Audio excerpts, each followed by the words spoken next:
Walang voice check to.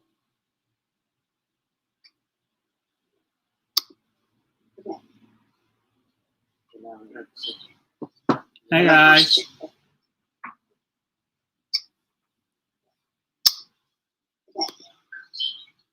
Hello everyone. Welcome to my live stream. We'll start in a short while. Hello everyone. Welcome to my live stream.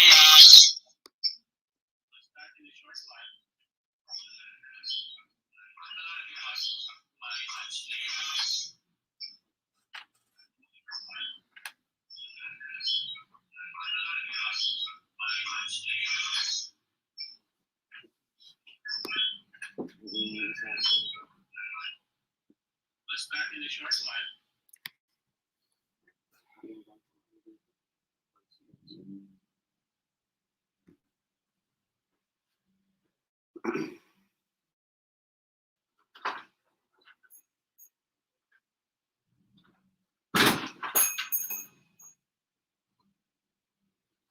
Sound check, sound check.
Sound check, sound check.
Ang sound gipisting, ang sound gipisting.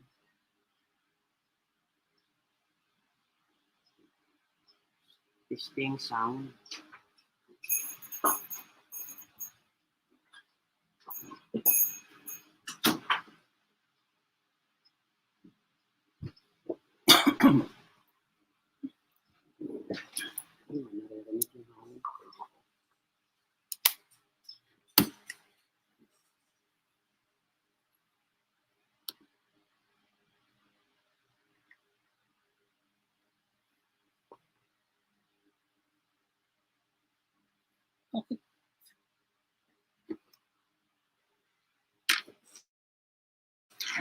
pa naman kita ng chat.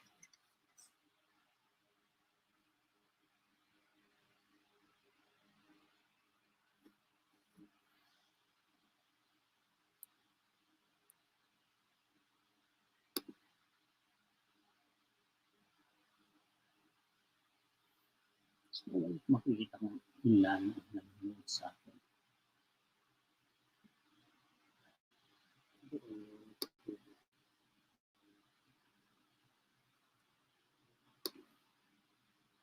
Diba? Ay, banner. Yung mga anong gusto eh? May banner? Wala? Yung banner sa baba. Naka-late lang. Ano ba naman itong isang ito?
Hi everyone. How many are we now? Let's check. I'm trying to learn. Hi everyone. Okay. How many are we now? Wait. Let's check. I'm Trying to learn. Hi everyone. Yeah. Okay. 7 watching now. Okay. Hi Tess.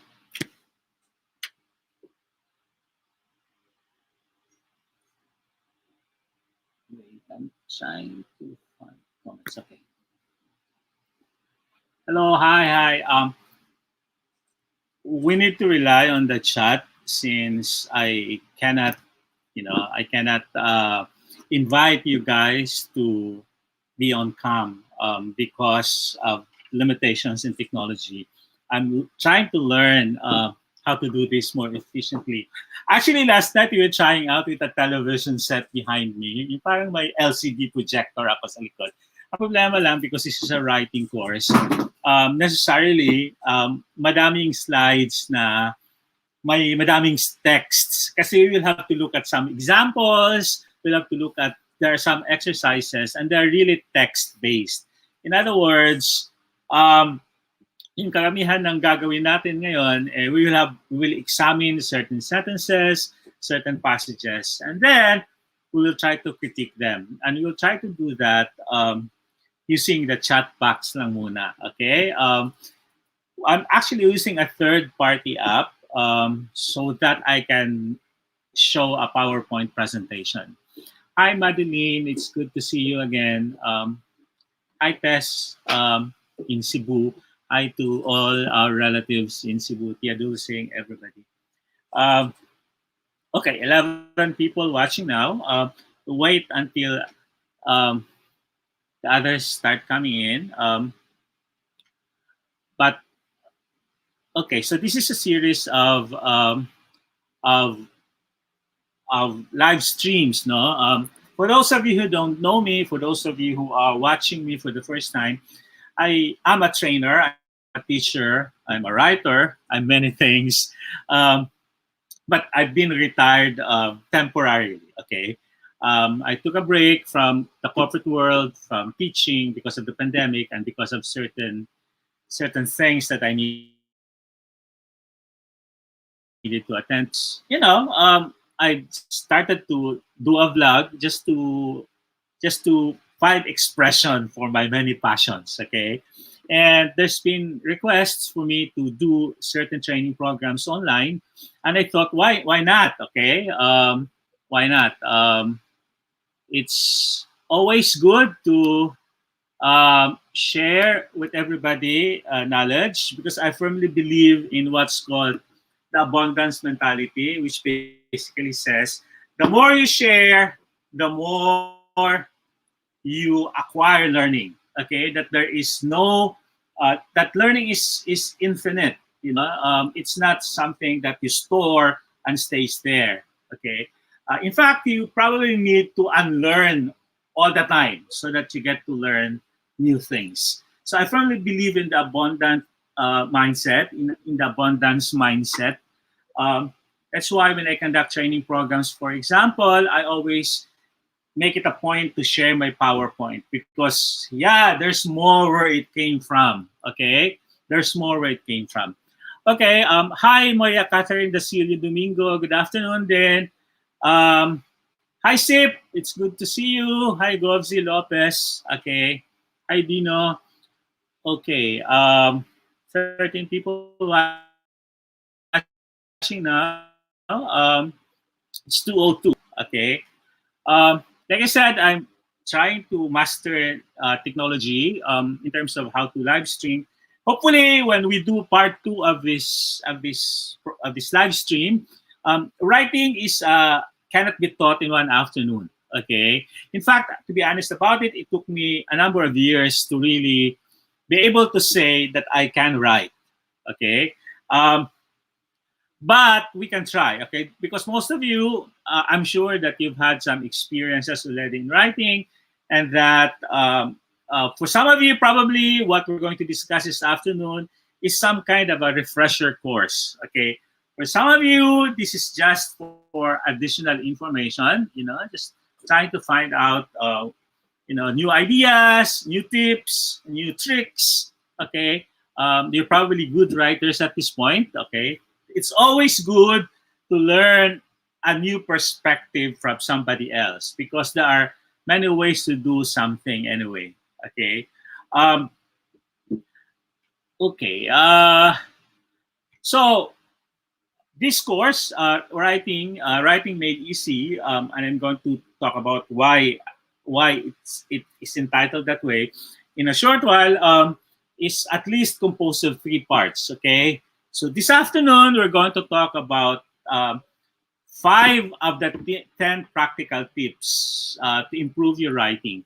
So I've narrowed it down to just 10 practical tips, okay? Rather than call them principles or call them theories of writing, I just call them practical tips on how to write better or how to write easier, okay?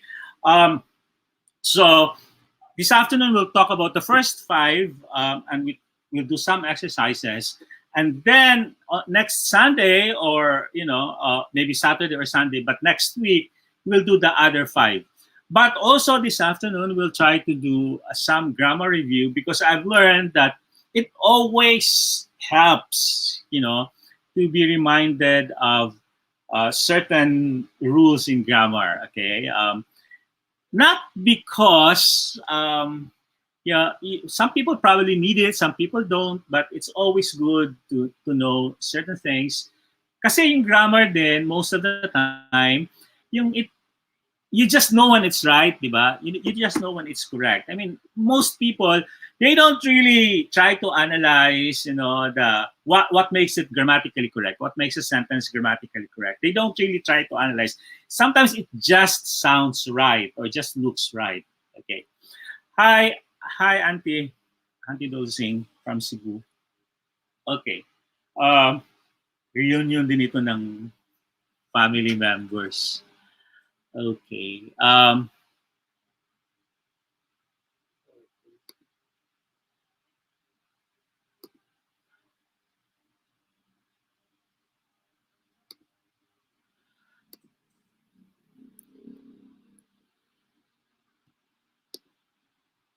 Okay, so let's just do a quick check-in.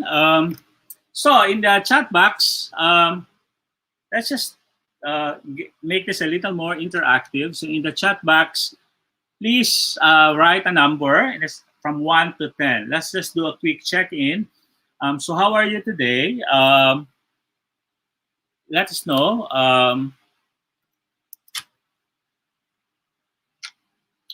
How would you rate your energy level? Okay, your health, your enthusiasm, everything about you today. So how are you doing today? Okay, it's actually in Manila. It's actually a beautiful Sunday. The sun is out. It's not too hot. Wow, Madeline, super sultai 10. Okay, I'm glad to hear that. JC Yap. Hi, JC. Hi, Lady Anna Valle. 9. Okay. Catherine, 8. Okay.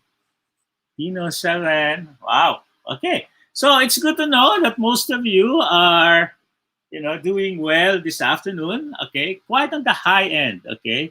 Wow, si Hips 10. Okay.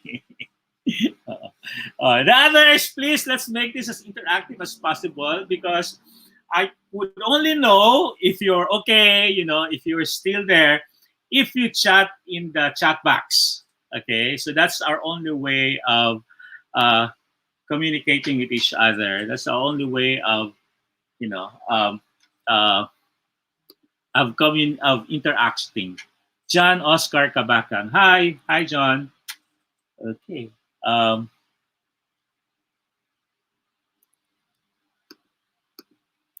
So let's do another quick check-in. So let's do a quick survey of the 16 people in the room so far. Okay, in a scale of 1 to 10. Okay. Hi, Victor. It's okay. Just just be with us. Okay, you don't have to. The good thing about live streams, no, parang Zoom meetings, then, is that you can actually just, passively, okay, participate. Okay. So in a scale of 1 to 10, again, how would you rate your writing skill, your current competency as a writer? Okay. Um, one being, even if my life depended on it, I probably won't be able to do it. Okay. I mean, you don't like writing. You think you can't do it. And 10 being good, you think of yourself as a great writer. Hi, Cecil Cruz. Kumusta na?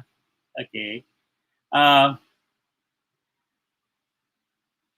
Okay, so let's wait for the responses. How would you rate yourself as a writer at this point? Okay, what score would you give yourself if somebody were to ask you, what is your rating of yourself as a writer? JC 6, John Oscar Kabakan 6. Wow. Okay. Good to hear. Good to know. 6-1. Okay. So, hi Margo. Okay, so the things that you will discuss this afternoon apply to all types of writer.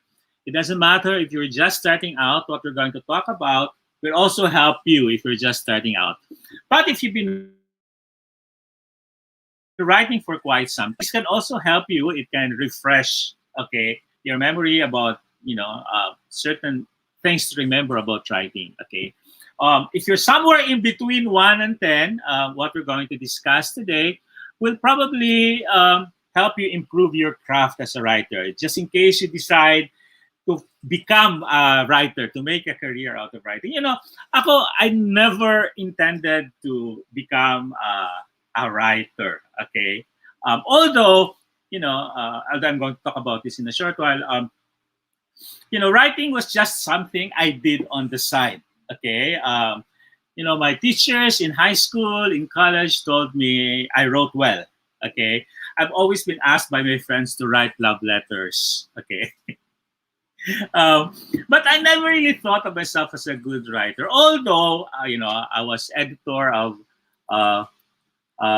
my paper in college, and I was editor of practically all the publications of the companies that I worked for. I was always editor. I remember when I first worked in a manufacturing plant in Leyte, in Isabel. I was editor of the newsletter. And then when I moved to a bank, I was editor of the newsletter. When I moved to another bank, I was editor also of the newsletter. When I joined professional organizations, I ended up as editor of the publications. Okay, so but in 2006, I put up a blog. At the time, hindi pa uso ang videos. Okay, so people put up blogs talaga. They put up essays in their sites. And I had a blog going on, and well, one of the stuff that I put into my blog was an open letter, and it became viral. Okay, so I'm told that I'm the first person to actually become viral in the internet, the first Filipino to become viral in the internet. Okay, as a result of which, I had my 5 minutes of infamy. Okay, I got offers to write columns for certain papers, and I picked one newspaper, and I wrote a column, initially Sundays and Wednesdays. Eventually, I think it became Mondays and Wednesdays, twice a week, for the Manila Standard today. Okay, and I did that for 11 years. So for 11 years, I would produce 2 columns every week. Okay, how I did that, I'm going to talk about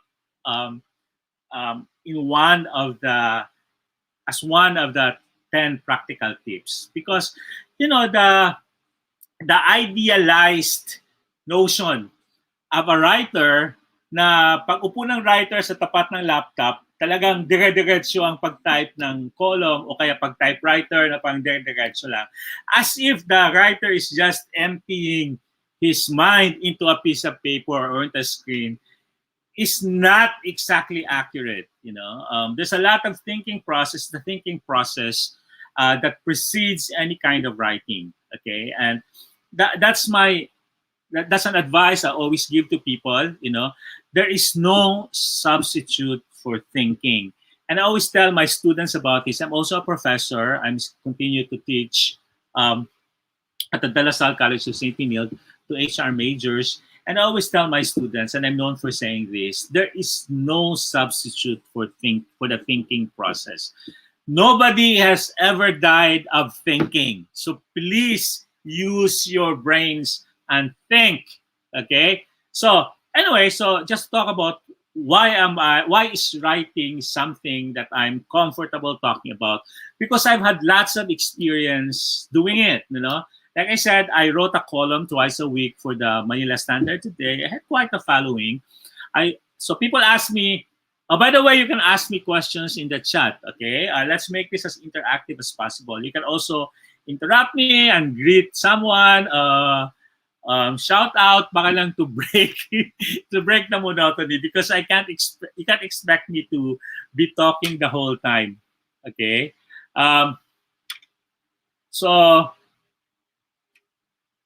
Okay, where was I? Okay, so like I said, I still ghost write speeches until now. Sometimes the people that I wrote speeches for before, sometimes they still ask me to write, okay, for them. So please write comments. Please ask me questions.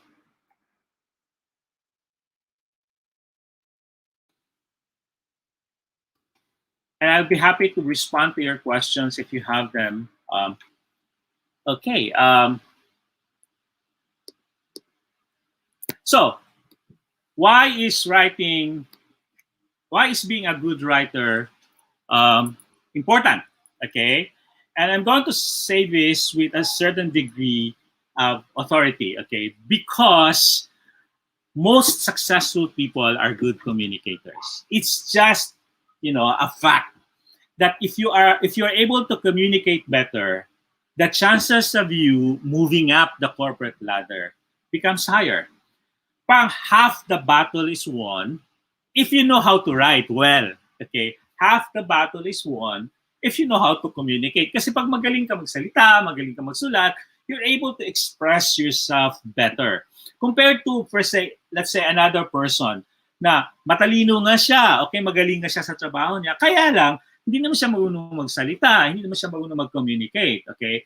Mahirap yon, okay? So, the ability to write, the ability to communicate will always make a difference in your career, okay? Or in your life, okay? If you're a good writer, if you're a good communicator, people will always come to you, to help them, express something better, kahit sa mga PTA meetings, kahit sa mga, community meetings, pag magaling ka magsalita, okay, pag magaling ka mag-express ng ideas, chances are, pipiliin kang presidente talaga ng PTA o ng anong association, kung anong kapunungan, kung anong kapisanan, okay?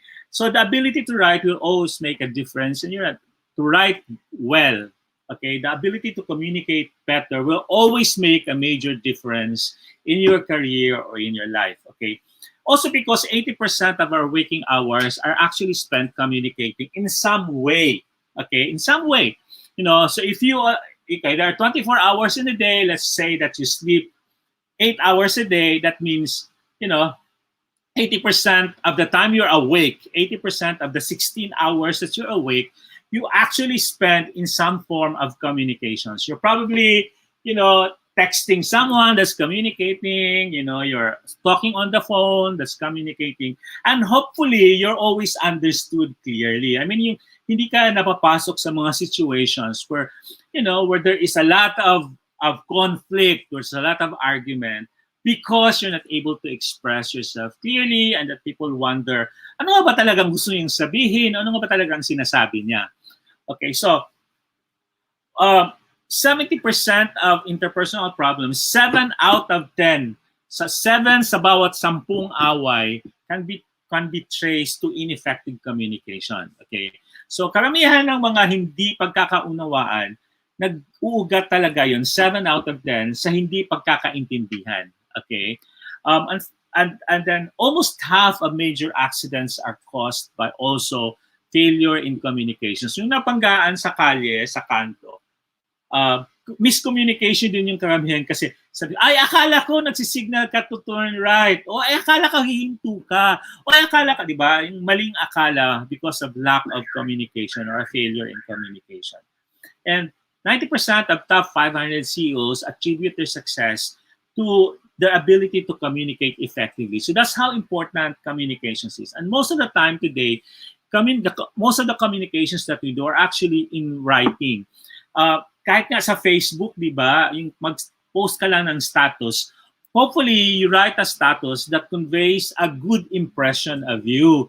Kasi minsan nakakakita tayo ng status ng tao, yung you know, what they post in Facebook, and it makes you cringe, okay? Or it makes you feel uncomfortable. You wonder, Diyos ko, nakapag-aral ba ito ng college? O ba't ganun siya magsalita? O ba't ganun siya mag-post, no? Ba't ganun ang sentence structure niya? Ba't ganun ang English niya?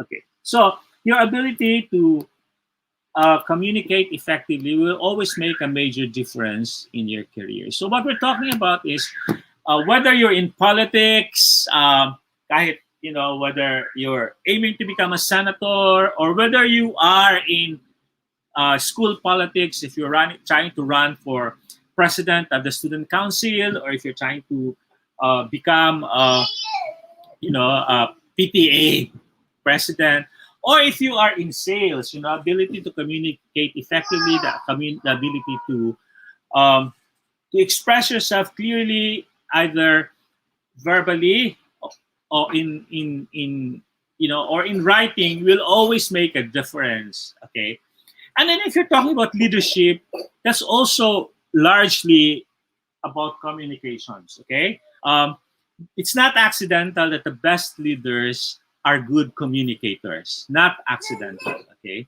And finally, you know, if we're talking about customer service, we're also talking here about the ability to communicate as a source of competitive advantage, okay? So the ability to write effectively is always equated with success, okay? And this is illustrated, for example, by great men who are actually great communicators. People like Steve Jobs, no, of Apple, no, and he was he was a visionary, and he was always the kind of guy who made things happen because he was able to communicate his vision to people, you know. And when he talks, actually, he always talk clearly, okay, and in ways that inspires people. So sabi nga niya, I think this was taken from his commencement speech, no? Said, your time is limited, so don't waste it living someone else's life. Don't be trapped by dogma, which is living with the results of other people's thinking. Don't let the noise of others' opinions drown out your own inner voice. And most important, have the courage to follow your heart and intuition. They somehow already know what you truly want to become. Sabi ni Victor, people always judge you if you have a bad communication skills. Totoo yan. Totoo yan, okay? And very often, di ba, sa 100 sinabi mo, yung 95% doon, okay. Okay? Yung perfect, maganda yung tapos meron ka lang 5% o kahit isang sentence lang na medyo hindi maganda, yun lang ang matatandaan sa iyo ng tao. Yun ang masakit doon. Okay? Kasi sometimes people just remember, okay, something that's negative, okay, and forget the great things that even Oprah Winfrey, and she's where she is right now. She's a multi-billionaire because of her ability to communicate. Okay, so she's known for saying provocative things, and this is one of the things that she said. Lots of people want to ride with you in the limo, but what you want is someone who will take the bus with you when the limo breaks down. And I picked these particular passages because the words that they use are powerful. They're easy to remember. They're easy to understand. They're small words, and therefore they have more impact.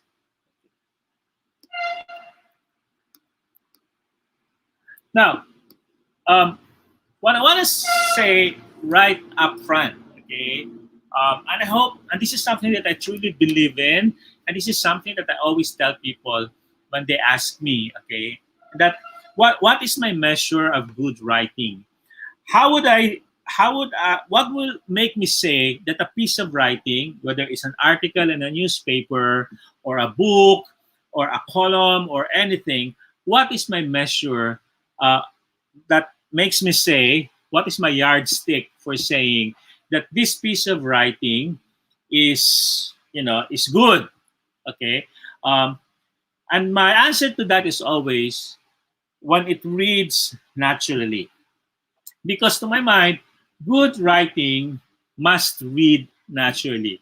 Good writing reads naturally. In other words, the writing does not call attention to itself.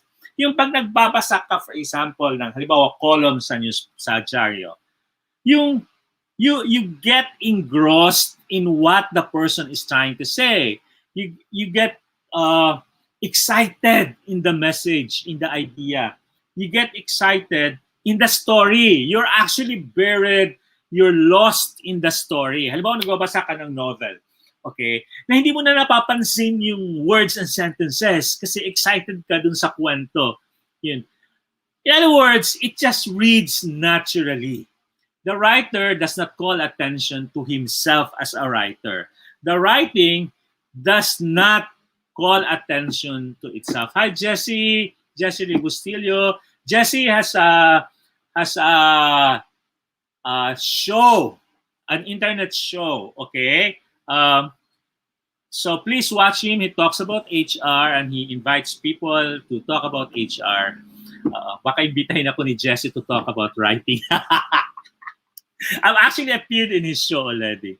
HR Hotline. Okay, that's the title of this internet show. It's also streamed in Facebook. Anyway, so as I was saying, good writing reads naturally. If you read something and you're more focused on the words and sentences, trying to analyze the words and sentences, parang yung attention mo, yung energy mo, nakafocus dun sa words and sentences rather than the idea that the person is trying to convey, rather than on the plot line. And there's something wrong with the writing, okay? Unless that's the intention of the writer talaga, okay? To show off his vocabulary or to show off his writing, okay? But most of the time you really write because you want to convey something. You write because you want people to understand something, whether you're a mayor or you are a governor or whether you're a parent or you're a teacher. You write because you want to convey something. Okay, so let's take a look at this example, for example. I invite you to read this with me. Please read it with me.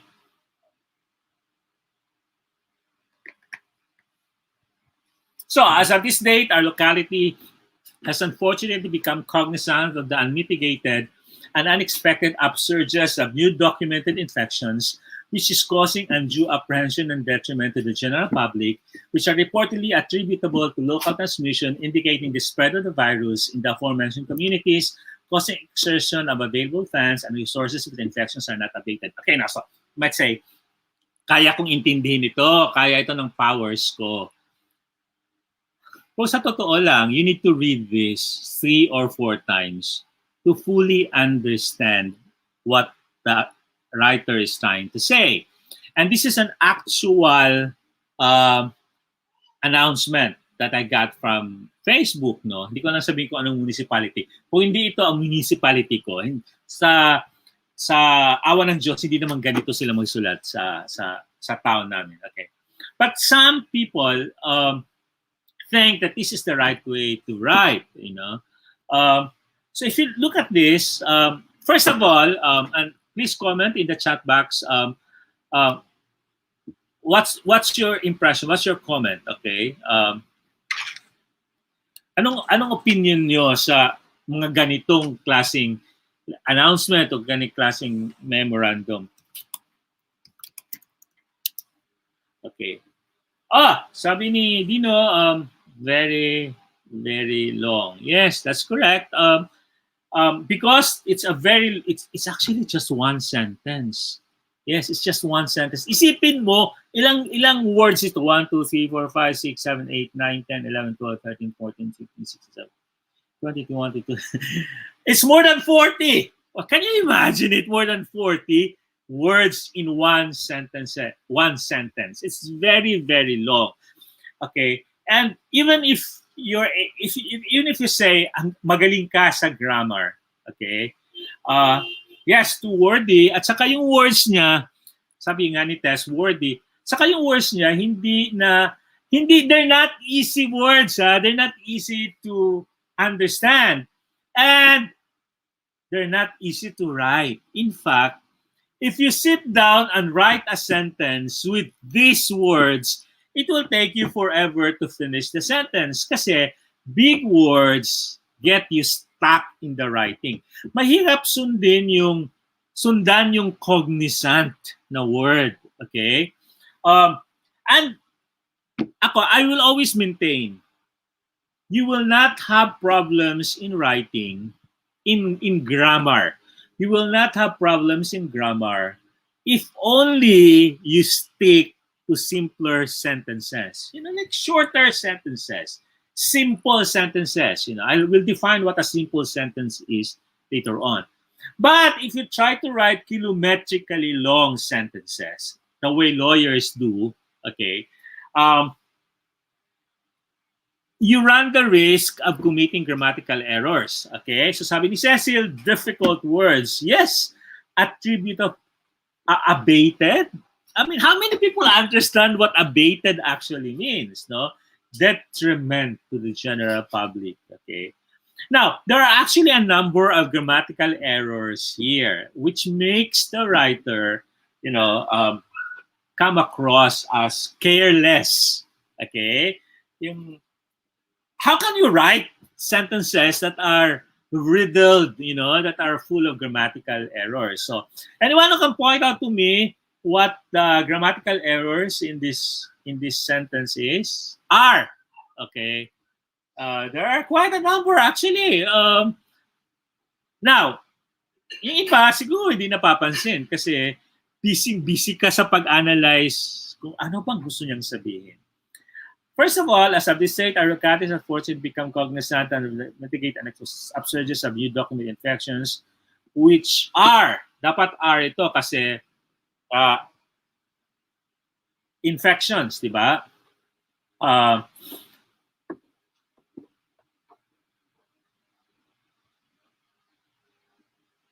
Alright, so punctuation, correct? John Oscar Kabakang. It would have been better probably if the writer used semicolons to separate ideas or colons. Okay, but what actually, ano ba talaga ang gusto niyang sabihin? Okay, now what the writer actually meant probably was this. Okay, probably kasi in my mind, ito lang naman ang gusto niyang sabihin. Today, we noted the continued increase in COVID-19 infections. The cases are alarming because they are local transmissions. We appeal to everyone to help stop the transmission so that our resources are not depleted. No? So titingnan mo, now, these words come naturally, okay, whether you write it out longhand, yung sinusulat mo, or whether you type it into the computer, fewer words to write, or to type means faster writing. Also, less time reading kasi madaling intindihin. Yun pa lang gusto nyo sabihin eh. We noted.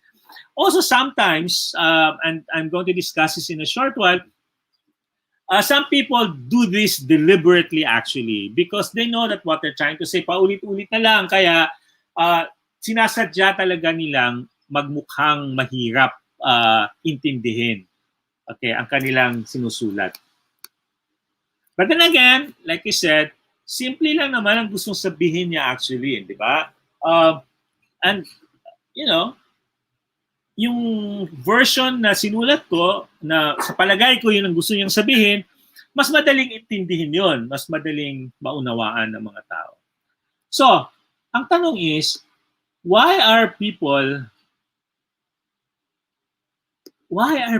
so enamored with heavy writing? Why is heavy writing so prevalent in the world today? Bakit ganito magsulat ang mga tao? Whether they're teachers, minsan nakikita ko teachers nagsusulat lang sa Facebook, heavy writing, you know, like in accordance with, you know, in connection with, you know, why? Why do we write this way? Why is heavy writing the norm when it comes to writing? Okay, there are many reasons for that actually, but maybe one of the ways we can illustrate this is by using the story of the Emperor's New Clothes. Sino po ang nakakatanda? Sino sa inyo ang can remember the story of the Emperor's New Clothes, which is a children's fairy tale story? Pasulat lang po sa chat box. You can say yes if you remember or no if you don't know the story. Okay. Anyone, please?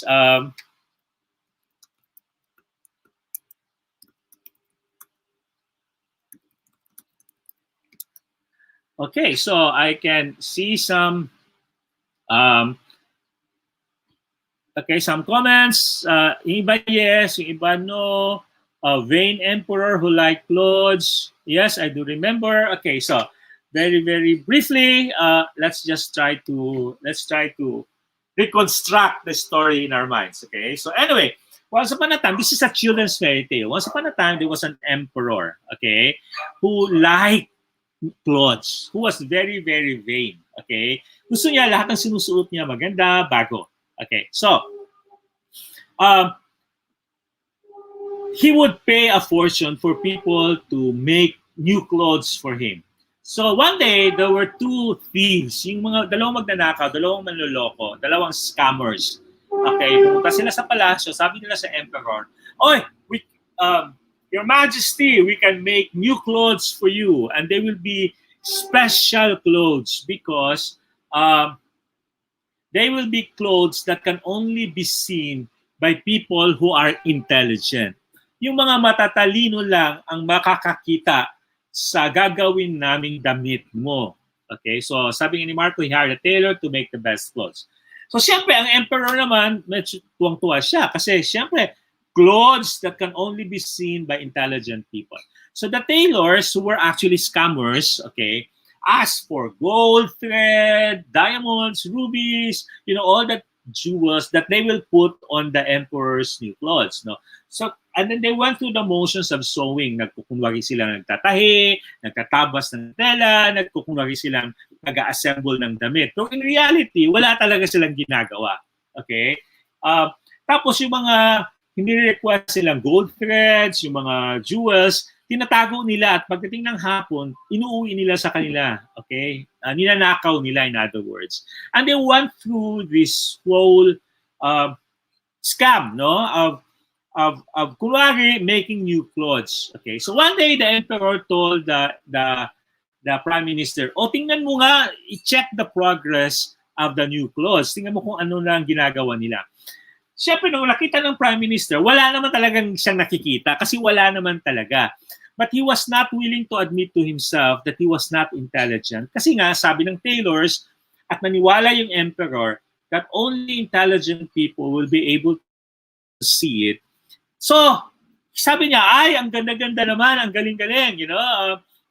So he delivered all these fake praises for the clothes that were supposedly being done by the tailors.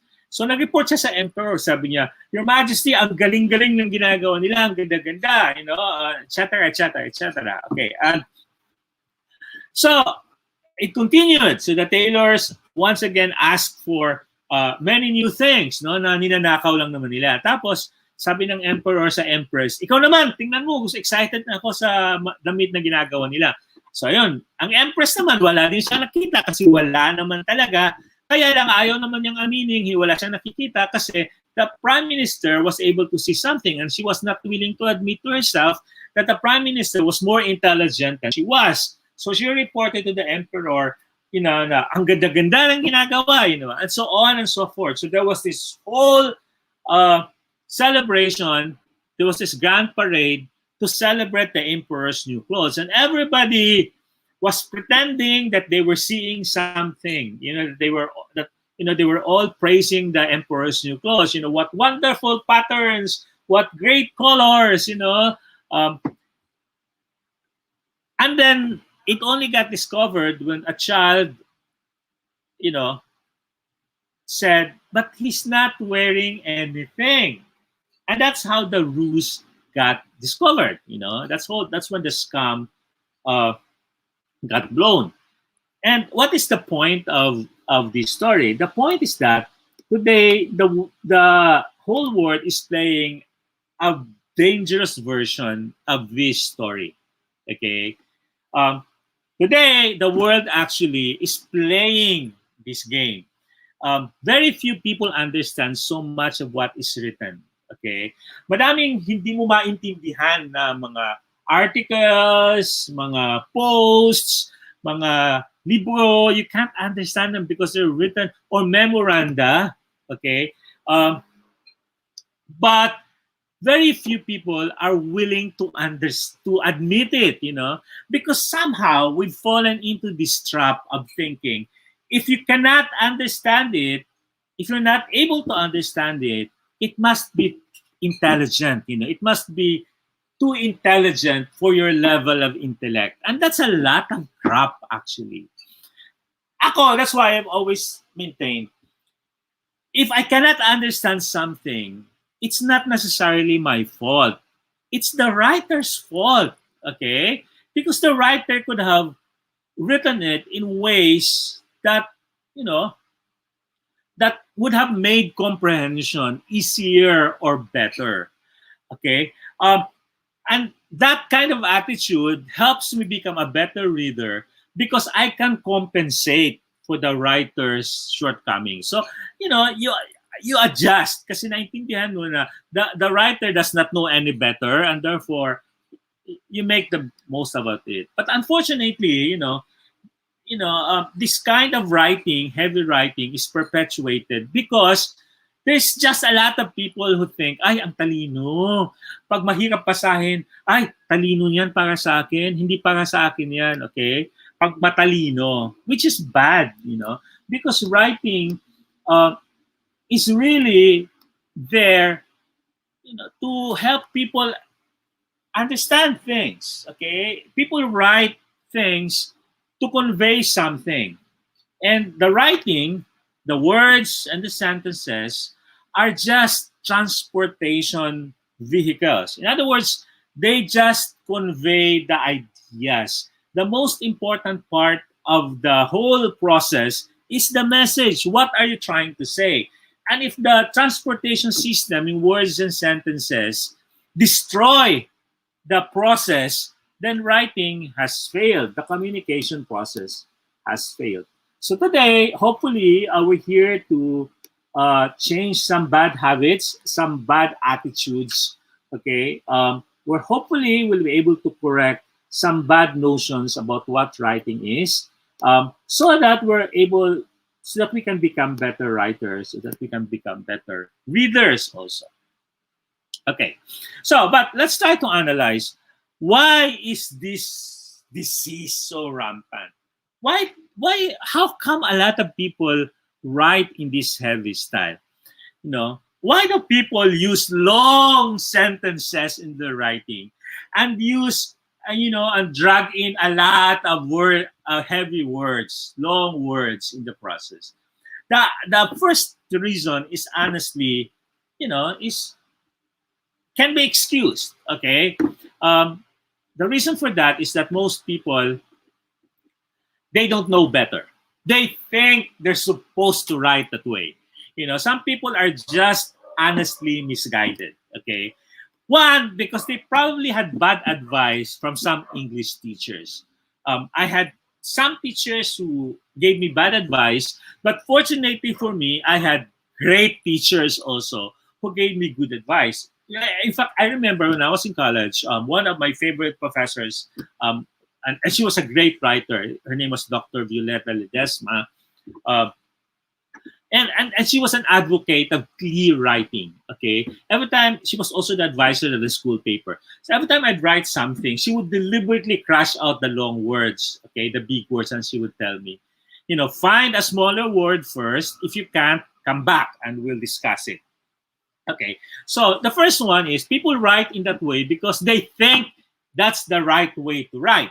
Some people think that that exactly is how memos should be written. Okay, that's exactly how legal opinions should be written. Okay, so that one, it's not a good reason, but at least you can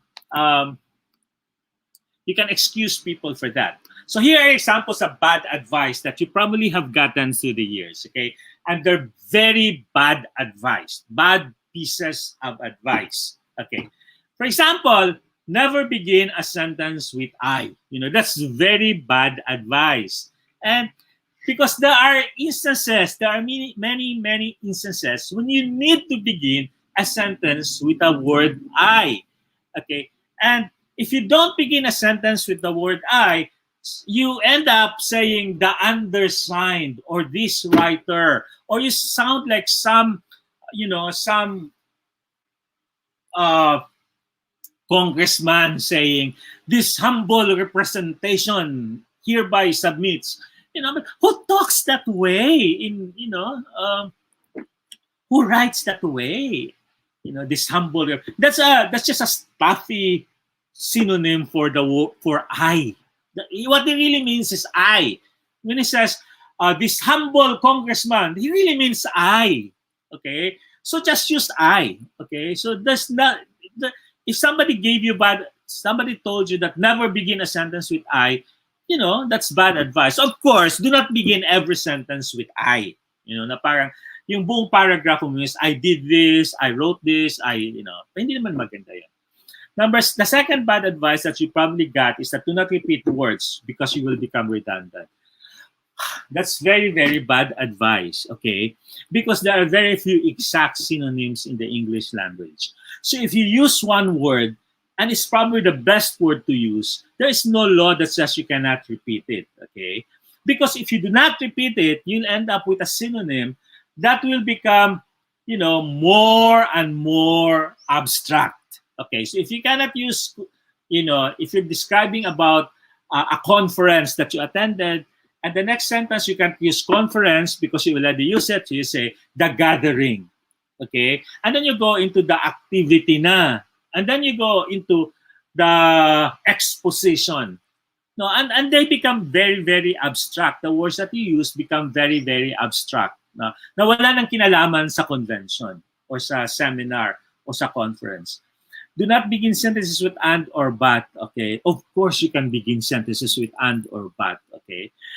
Because if you have no objections to words like therefore, likewise, however, moreover, they're the same, okay, as and or but. Okay? But do not bring them in artificially. But if it looks logical for you to begin a sentence with an and or but, then by all means do so. Okay? Bad advice. Sometimes, and I've been in situations like this when I was starting out in my career. My boss would give me a memo and says, ito, kopyahin mo na lang. Okay. Tapos gusto niya talaga yung mga, nandun nakasulat yung anent to or this. Like, these are the following. This. V-I-Z. Okay. Kopyahin yon, no? And that's bad advice because you write using your own words and sentences. You express yourself your own way. Bad advice, use that thesaurus. Okay, that thesaurus exists for a specific reason, and it is not to show off your vocabulary, that you know 20 different words that mean together. Okay, can't be. If you watched, for example, ano nga yung series sa Netflix about the royalty, The Crown. The Crown. Okay, there's a. Do you guys watch The Crown? Okay. Anyway, so there's a scene that I like when Margaret Thatcher, Prime Minister Margaret Thatcher, and the Queen, were engaged in this. Ano yun, JC? Naalala mo yun? Yung because Thatcher didn't want to impose sanctions, okay, on South Africa, okay. So they would go back and forth kasi sanctions, ayaw ni Margaret Thatcher ng word na sanctions. So pabalik-balik yung agreement. No, finally they agreed on signals, okay, the word signals, which are, if you come to think about it, ang layo niya sa sanctions. Okay, signals are not sanctions. Yeah, on South Africa. Okay, so that's what can go wrong if you use a thesaurus. You go from concrete to abstract. Okay, keep in one sentence all the ideas that are related to each other. I think you learn this from lawyers, because why do lawyers write in kilometrically long sentences? The answer to that is this old notion that says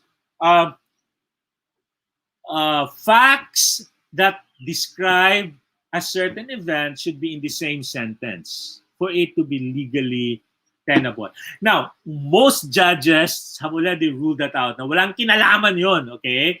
That because you can write your pleadings in ways, using words that link the sentences together. You can use moreover, in addition, pareho lang yon, okay? Follow standard formats to begin sentences, such as, for your information. So lahat ng memo nagsisimula sa for your information. What is the point of writing for your information or in accordance with? So lahat na lang ng memo nagsisimula sa lahat ng at ang masama nun, if you're not writing a memo, why are you using words like in relation to if you're not writing a memo anyway? Okay? So if you're just writing a letter to your son, I hope you don't write this way. You write in connection with your mother's instructions. I hope you don't write that way to your children. Okay. Also, the other reason is that many authors are experts in their own respective fields. For example, engineers, they're great engineers. They came up with a book on engineering, and they're not good writers. Okay, so you have to make allowances for that. Unfortunately, some people hold it up as an example of good writing, just because it's and many bestsellers today are written by experts, like a CEO, okay, or a finance person who became successful and decided to write a book about his or her life, and they're not really writers. They're just successful people, and therefore you should not hold up their writing as an example of good writing, because that's just wrong. Now, the second reason why people write in a heavy style is they confuse official or authority with legal, academic, scientific, or legalistic tone. Akala nila, pag municipal ordinance, kailangan ganito talaga ang pagkakasulat niya. Pag legal opinion, ganito talaga. Pag nagsulat ka talaga ng ganitong klaseng writing, ganito talaga ang pagkakasulat. No. In fact, even the Supreme Court, okay, has begged lawyers to please write clearly. I remember the former Chief Justice Sereno, when they came up with that landmark ruling, okay, she even wrote her opinion in Tagalog. Tagalog. As si Justice Marvin Cleonen deliberately wrote in simple sentences so that people will understand. And that's the way many of the judges write that way, okay? So that their opinions, their judgment, okay, the rulings are understood by more people. So they did not be written in heavy style. So it's a myth that ordinances, announcements need to be written in a heavy style. So let's take a look at these examples now, please. Okay. Number one, in accordance with a duly approved policy, notice is hereby issued that all forthcoming applications for leave of absence shall be deemed irregular if they do not conform with the provisions of the aforementioned policy as approved by the Board of Directors. Now, why is it written this way? Because the person who wrote it probably thought this is the way to write a memo cascading a policy. It's not true. Okay? Matagal po akong HR director. Okay, nag-HR director ako, not only in the bank that I last worked for, but in another company. I was there for 9 years. I was HR head. You know, I never wrote in this way. Okay? To explain a memo, okay, I deliberately wrote in simpler sentences, okay, using smaller words, okay. So what is the writer actually trying to say? All leave applications must now conform with a new policy as approved by the Board of Directors, okay. Or you can say the provisions of the new policy on leaves are now in effect. All applications must follow the new procedures in the policy. Now, notice how simpler, okay, how easier it is to read, okay, the ones in red, the versions that I came up with, no? And they say exactly the same thing as the original one, okay? And, it's all still official. Yung iba naman, sinusulat sa dulo para lang maging official, okay? Parang nanggugulat. Yes, sinusulat na, please be guided accordingly. Parang, ang tawag dyan, menacing, yung nangahamon ng away talaga. Yung parang sinasabi niya, boss ako, please be guided accordingly. What does it add to your memo or to your writing? Nothing. Absolutely nothing. Please be guided accordingly. Kahit ilang please be guided accordingly ang isulat mo, it will not make people follow. In fact, people ignore that anymore. Or when you say for your specific action, why don't you say exactly what you want? If you mean when you say for your specific action, if what you're trying to say is, please conduct a meeting with your staff to explain the new policy, then say it that way. Do not say for your specific action. If you say, please file in whatever, kung yun ang gusto mong gawin niya, isulat mo ng ganon. Okay? Huwag yung for your specific action. Or even sa dulo for your information, makes it really, sound superfluous. Yung like, walang silbi. Dinagdag mo kasi wala ka ng madagdag. Para lang humaba yung sinusulat mo. Which is not a good way. Because the advice is, if you do not have anything else to say, just stop and sign your name. Okay? So, again, I'll repeat that because that's very important. When you're writing and you don't have anything else to say, just stop writing. There is no rubber stamp that says, tapos, end. Okay? So what makes something official? What makes an announcement official? What makes, a memo official? What makes an ordinance special? Official. It's the content. If you're writing about something official, then it's official. It's not how you write it, okay? It's your position. If you're the barangay captain, if you are the leader of the group, if you're the president of the association, then it's official because you are the president. If if it carries the letterhead, then it's official. It's never the tone that makes it official. Okay? However, it's not licensed to be discourteous or to be informal naman. No? Kasi, syempre, what you say or what you write must reflect the status of your position. So, official that does not have to be menacing or impersonal. Yung menacing, yung nanghahamon ka talaga ng away, nanduduro ka, yun ang menacing. Okay. And some people, they deliberately do that. Okay. Sinasadya talaga na manakot. Okay.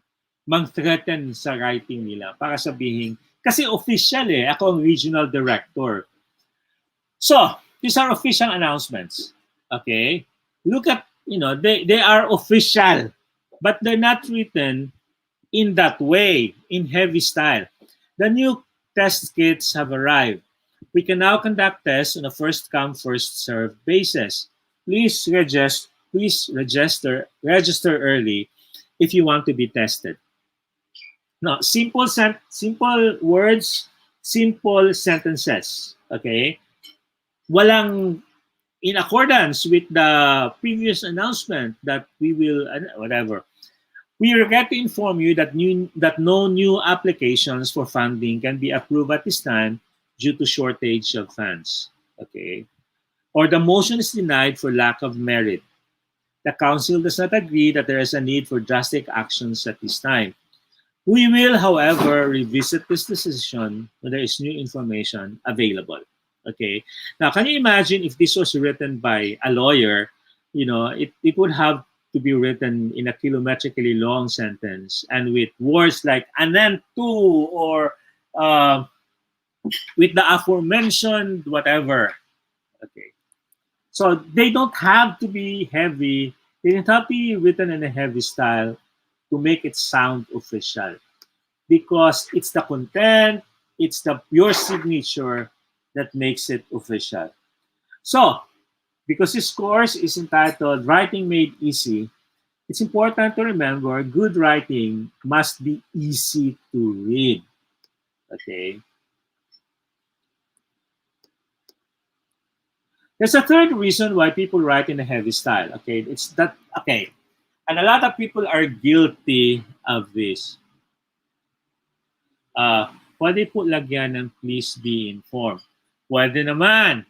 Pero, pwede rin wala na yon. Halimbawa, yung sentence mo is, please be informed that tomorrow, the new whatever, why don't you just go tomorrow, the new, because that's what you're informing them about, diba? Okay. But sometimes, you need to write, please be informed, sa gitna ng paragraph, if you want to assert it, like you want to to emphasize it. Na, halimbawa, there are allegations, okay, and you want to refute it. So you want to emphasize, say, please be informed that I was there. Yun yung purpose ng mga ganon. If you want to highlight it, if you want to emphasize a statement, okay, but hindi yung sa start ng sentences na, please be informed that I will be there tomorrow. Why don't you just say, I will be there tomorrow? So the third reason is not so honest. Okay? Like sa OPP writing, it doesn't add anything to the policy actually. It doesn't add anything to the procedure ng please be informed. Okay? It doesn't add anything but length. Trying so hard to impress others. Okay? The people who are guilty of this are begging pathetically, like, please, will somebody notice how intelligent I am? Pansinin nyo naman na magaling ako. Pansinin nyo naman na madami akong words na alam. Okay. It's okay to impress people with your writing. Okay. It's okay to do that. But please impress people with the intelligence of what you write. Please impress people with the power of your ideas. Okay? There are columnists who are very good at this, like, Conrad de Quiros, even Manuel L. Quezon, Jr., the third. They write, or Michael Tan, okay?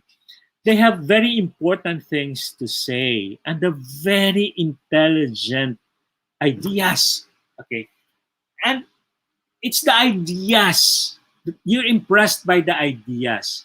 not with the words and sentences. Kasi alam niyo po, making the simple complicated. Making the simple complicated is not the mark of an intelligent person. Kahit sino pwedeng gawin yun. Anybody can do that. Anybody can make the simple complicated.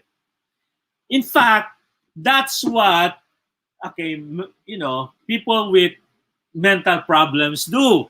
They they complicate things. Okay, I know when I was in college, I remember I had a friend na talagang gustong-gusto niya yung to string together words in sentences.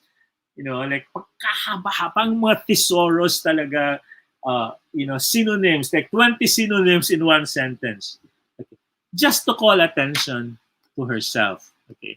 You don't want to do that. So, making the simple complicated,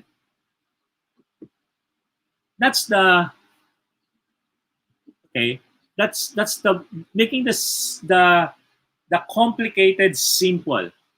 Okay. The other way around. When you make something so complicated, you make it so simple, that is the mark of a thinking person. Yun ang mark ng genius. If you're able to make something so difficult to understand and you're able to explain it to people in ways that they're finally able to help them grasp the idea, then that is genius. So that is the mark of a thinking person. Hi, Ruby. How are you? Kumusta? Madeline, I hope that your OPPs, operating procedures, are written, not like the regulations. In fact, ang totoo niyan, Madeline, ngayon, ang trend sa mga companies ngayon, OPPs are in video formats already. Okay? Kasi nga, more people watch rather than read. So you can't do OPPs using it's good practice, okay, to write your OPPs in a friendly way so that it can be translated easily into video. Thanks, Ruby, for watching. Okay, here's an example of a person who's trying hard to impress others. Okay, my humble opinion, the movie is, I just picked this up, okay, from a local review, okay, newspaper. In my humble opinion, the movie is but another unheralded representation, a veritable microcosm of life as experienced by those without the capability and means to assert their heretofore remarkable but unrecognized existence in this valley of tears talaga. Okay. It's a poignant cautionary tale. Wow, ganda na cautionary tale. You're impressed by the phrase. It's a cautionary tale. Okay, wag tularan.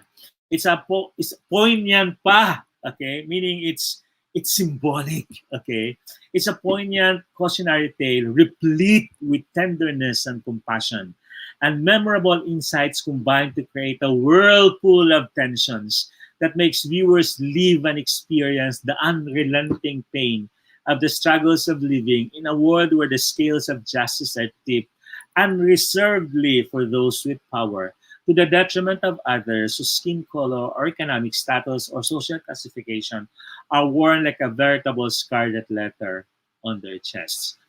Wow! Pero, what the F does that mean? Di ba? Anong gusto niyang sabihin? After all that, all those heavy words and all those,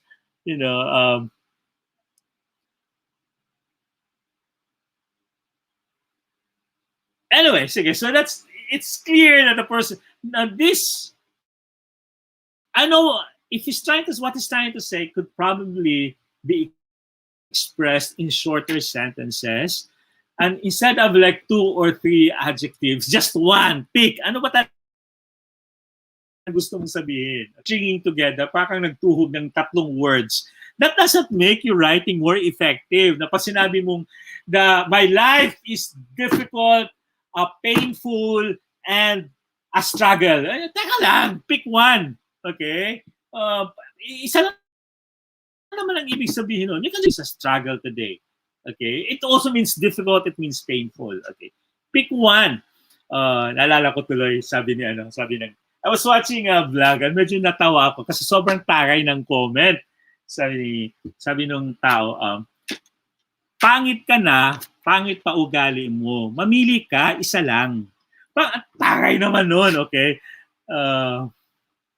Hindi pwedeng dalawa, mamili ka, isa lang. Pangit ka na nga, wag mo nang pangit ang ugali mo. Okay. So, the advice is, please, please, please use the thesaurus wisely. Do not slap people with a thesaurus. Parang I know a lot of words. Okay. Do not, impress people with your vocabulary. Because, learning words, having a big vocabulary, okay, is helpful as a reader so that you become a good reader, but not as a good writer. Because very often, you don't need big words, okay? You don't need big words to become a good writer.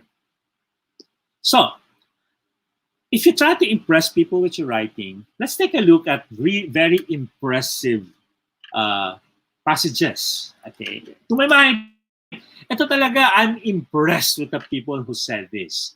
Okay.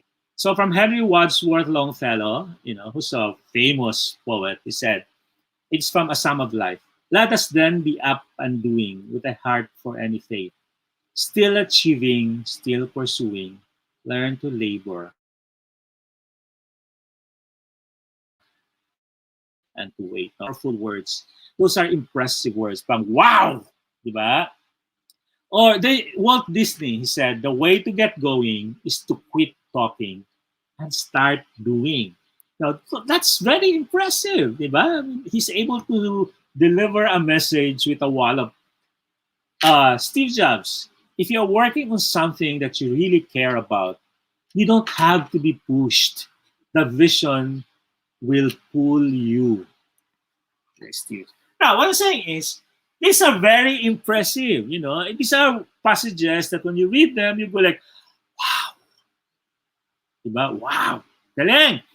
Because you're impressed with the idea, with what they're trying to say, not with the words and sentences. Okay. Would you look at that? We've already spent 1 hour and a half together. We're halfway through. So, good writing is easy to read, but also important to remember, good writing must be easy to understand. Those are two different things, okay? So how to make writing easy, okay? And finally, the fourth reason, okay, why people write in a heavy style is this. Writer does not know what to say. Or writer knows that what he's going to say is not worth saying at all. In other words, walang kwenta yung sasabihin niya. Kaya, dinamihan niya na lang. Okay? Kasi ang sasabihin niya na lang naman, disapproved. So, tumula na lang siya, nag-declamation na lang siya. Kasi, so that's an example of fraud. Okay? Nanloloko ka na talaga dyan. Okay, so, but the more important thing that we need to talk about today is sometimes really writers are so conscientious, people are so conscientious, they start immediately. They haven't really thought out what they're going to say. Kasi if you haven't thought out anything in ultimate simplicity, then you cannot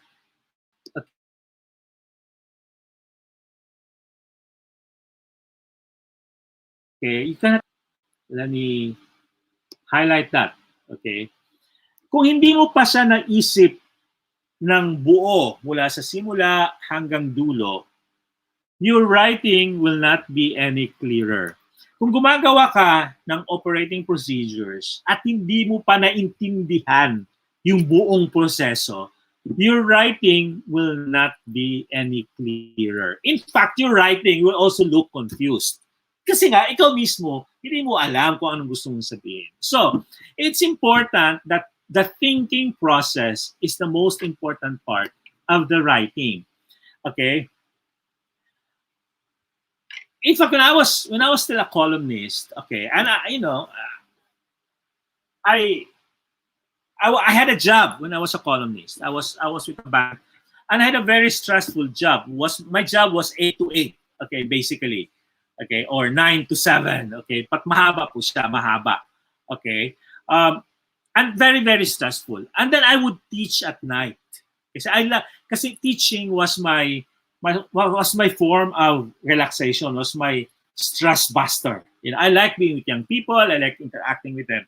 And then on weekends, I had consulting jobs. No, one of my friends who I consulted for a company, and many other things. No, and then I would sometimes teach at graduate school, so I had no time to write columns. And I had no the most I would have would be lunchtime, or sometimes I would squeeze in like 30 minutes or an hour merienda time, like at 2 o'clock, to write my columns because the deadline was 4 o'clock. I had to submit it to my editor at 4 o'clock for the following day.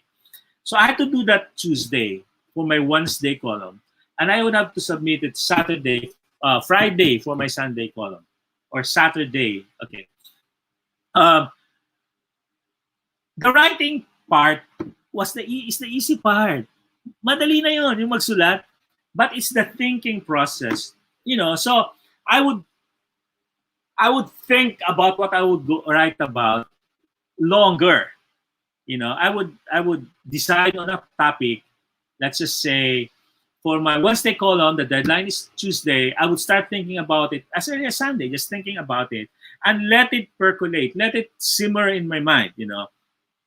And then finally, I would write it down, outline. Like when I say outline, I don't mean 1, 2, 3, 4, 5, 6, 7, 8, 9, 10. I would write the words, and I would decide already what is it that I'm going to say. If it's an opinion piece, I would say, what exactly is my point of view? Am I against or for? Or am I ambivalent? Why am I against? And what is it that I want people to know? And what is it that I want people to do? That has to be clear. So when I sit down to write it, tuloy-tuloy na yon. Okay? So the thinking process is the most important part of the writing. Because if you don't know what you're trying to say, no amount of struggling with it can help you. So for example, what is there to write? So here's an example of what can go wrong if you don't know what you're trying to say. Okay, so let's read together again. Okay, ganito po talaga ang writing course. Madami kang babasahin at minsan mahahaba. As requested, we have gone through the process of reviewing all the possible ramifications of the proposed measure, taking into account all the pros and cons as well as the results of the various deliberations on the matter. While we have noted that all the stakeholders of the issue have presented considerable justifications on why their position on the matter is the most tenable solution to be considered, despite the presence of an equally strong opposition, it cannot be denied that a more exhaustive examination is to be engendered in light of the absence of verifiable facts that can stand on further scrutiny. We are of the considered opinion that while the proposal is indeed worthy of consideration, a more suitable time and opportunity may be considered in order to ensure that public funds are spent wisely, appropriately, and judiciously. Now, again, they sound like they're very, very powerful words and sentences. But to be honest about it, to really grasp the whole, content, you have to read this 4 or 5 times. You have to read it again and again. And chances are, hihimayin mo, ito yung gusto niyang sabihin. Okay, so second sentence, ito yun. Parang naghihimay ng isda. Okay, hihimayin mo talaga siya para maintindihan. In reality, hindi lang talaga na-decide pa na nagsulat kung ano yung gusto niyang sabihin. Kasi ang gusto niya naman sabihin talaga, we have reviewed the proposal and the various justifications submitted. We find no compelling reason to recommend approval since the data is incomplete at this time. We might be wasting public funds on a proposal that has not been proven to work. That's exactly what the long phrase, the long, write up in black is all about. Now, if the writer really just thought it out clearly, okay, then might be, ito lang, okay, kasi minsan ganun lang talaga kailangan. Pag-isipan mo muna, ano bang gusto mong sabihin talaga? Ano bang points? Para mas madaling isulat. Because if you know what you're trying to say, your confidence level goes up and you focus on what you're trying to say. You're not focusing anymore. Kasi pag hindi mo lang sasabihin mo, you sit down and struggle. Okay, na short and sweet. Ano na nga sunod? Okay, ganito eh. Kasi hindi mo pa alam ang gusto mong sabihin. Kung alam mo yung gusto mong sabihin, dire-diretso yung pagsulat mo. Kasi alam mo yung gusto mong sabihin. Kung alam mo yung gusto mong sabihin, napakadaling magsulat. And that is why it's important that that ideas are clearly thought out. Now, this is something that this is a little bit theoretical. This is the Osgood-Schramm model of communications.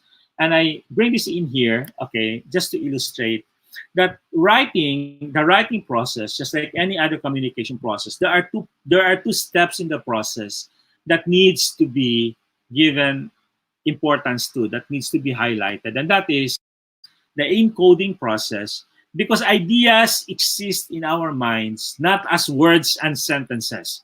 What we're trying to say very often exists as opinion, as feelings, or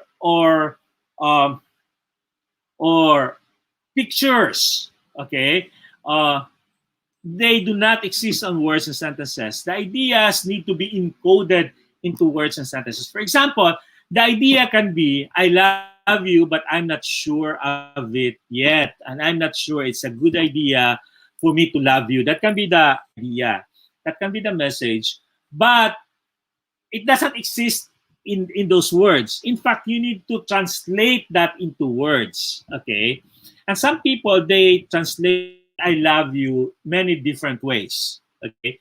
Or I'm sorry. They say, the message can be I'm sorry, but the way they encode it, they can like say, you're a good person, and I know that you're capable of understanding, and sometimes things happen, that's their way of saying I'm sorry. Or sometimes they just say, I'm sorry, by just starting talking to you without saying I'm sorry. Yun na ang I'm sorry nila. So in other words, messages are encoded different ways, and they're also decoded by the receiver differently. So that therefore, it's important that we all pay attention to words and sentences, because the words and sentences are the transportation system to the ideas. Okay? Kumbaga, sila yung nagko-convey ng idea. They are not the ideas themselves. Okay? So if you're writing on a procedure, the procedure is the idea. But the words and sentences, they are just the transportation system that carry the idea. And you need to divide that, okay? It's because it's the writer that controls how ideas are decoded. It's the writer that controls how the ideas need to be written down, okay? So, I said, let's break habits. Let's break bad habits. Please, let's break bad habits in writing. Karamihan, okay, you're writing something, okay, and then you read it, you review it, and then you say, maliwanag naman okay, o kaya, you wrote something, you posted it on Facebook. Actually, nangyari ito recently to somebody I know. Mayroon siyang sinulat, pinost sa Facebook, nagkagulo. Kasi ano bang gusto niya sabihin? Ang labo ng announcement. Diba? Tapos sabi niya, maliwanag naman Diba? Binabasa ko, naintindihan ko. Okay. Of course. Okay. Kung ikaw nagsulat nun, it will always look clear to you. Kasi alam mo yung gusto mong sabihin eh. If you are the writing, what you write about will always look clear to you because you know what you're trying to say. On the other hand, your readers will rely on what's on the page to find out what you're trying to say. So they will rely on the words and sentences. They will decipher the words and sentences. They will try to analyze the words and sentences. And sometimes, or most of the time, they will come to a different conclusion than the one you intended. And that's sad when that happens, okay? Um, so, kaninong kasalanan yun? Ako, I always say, it's the writer's fault. If something is not understood by the reader, it's the writer's fault. But it's also true if you are the writer. Okay. So let's just summarize at this point. So why do people write in a heavy style? What causes these bad habits? One, they're honestly misguided. So please be enlightened. Okay. So that you're no longer honestly misguided. Please be enlightened. That is not good writing. Okay. Writing is not good writing. Okay. That's not supposed to be the way memos are written. Don't be misguided. That's not the way ordinances should be written. That's not the way pleading should be written. Okay. Why people write in heavy style to sound official? You know, it's not your tone that makes your writing official. It's your signature. It's your position that makes your writing official. To impress others, please impress others with the intelligence of what you write about. Impress people with your ideas, not with the words and sentences that you use to convey those ideas. And remember, making the complicated easy is the mark of a thinking person, not the opposite. Because it's easy, very, very easy to make the simple complicated. Napakadaling gawin nun. Anybody can do it. And please, there is no truth to that idealized, notion that writers just sit down. If you're a good writer, you just sit down and, all the ideas just burst forth. Hindi totoo yun. Good writers think first. They decide on their mind first, okay, what they want to write about. There is no substitute for the thinking process, okay? So, if there's one thing that I want you to go home with after this live stream, it's this idea. The first objective of any writing is clarity. Your goal as a writer of a speech, of a memo, of a report, of a post in Facebook, of an operating procedure, your goal as a writer is clarity, to be clear, to be clearly understood, okay? So that what you want to say is exactly what the readers receive. So if you're trying to say 5 apples and 2 oranges and 1 triangle, dapat pagdating sa reader, yun, 5 apples and 2 oranges and 1 triangle. Okay. Thank you, Ruby. Thank you for your comment. So clarity is the first objective. If you are not clear, then that means you are also misunderstood. Okay? Let's just take a look again at examples. Okay, let's take at these examples. To the extent that any proposal for a distribution mechanism meets the aforementioned requirements as contained in Memorandum 3281, which has been released for the specific purpose as previously explained, it can be accepted as a satisfactory completion of the bidding procedures for the project. Now, what the heck does the writer mean? You probably need to read this 5 times, okay? And quite frankly, who wants to read something 5 times? Diba? Pag binasa, chances are will drop it and say, what the heck, bahala ka sa buhay mo. Okay? Hindi ka na magtsatsaga. Okay? You just interpret it based on anong pumasok sa utak mo, tapos ang usapan. Ganun pagkaintindi ko eh. Okay, or, this famous sentence, the Lord aggrandized my existence in this world. What the heck did he mean by that? Diba? And people came to a different conclusion kung ano yung sabihin ng aggrandized my existence. Ano yun yung sabihin? Anyway, in order to protect public safety, all are requested Mali pa to, no? Kasi all are requested grammar to strictly abide by the minimum public health standards and protocols, such as, but not limited to, those advocated in previous memoranda on the subject. Siguro mas maganda kung sinabi niya na lang kung ano yon. At the risk of violating the law by our duly constituted authorities. Okay? Again, I lifted this from real guidelines posted in the internet.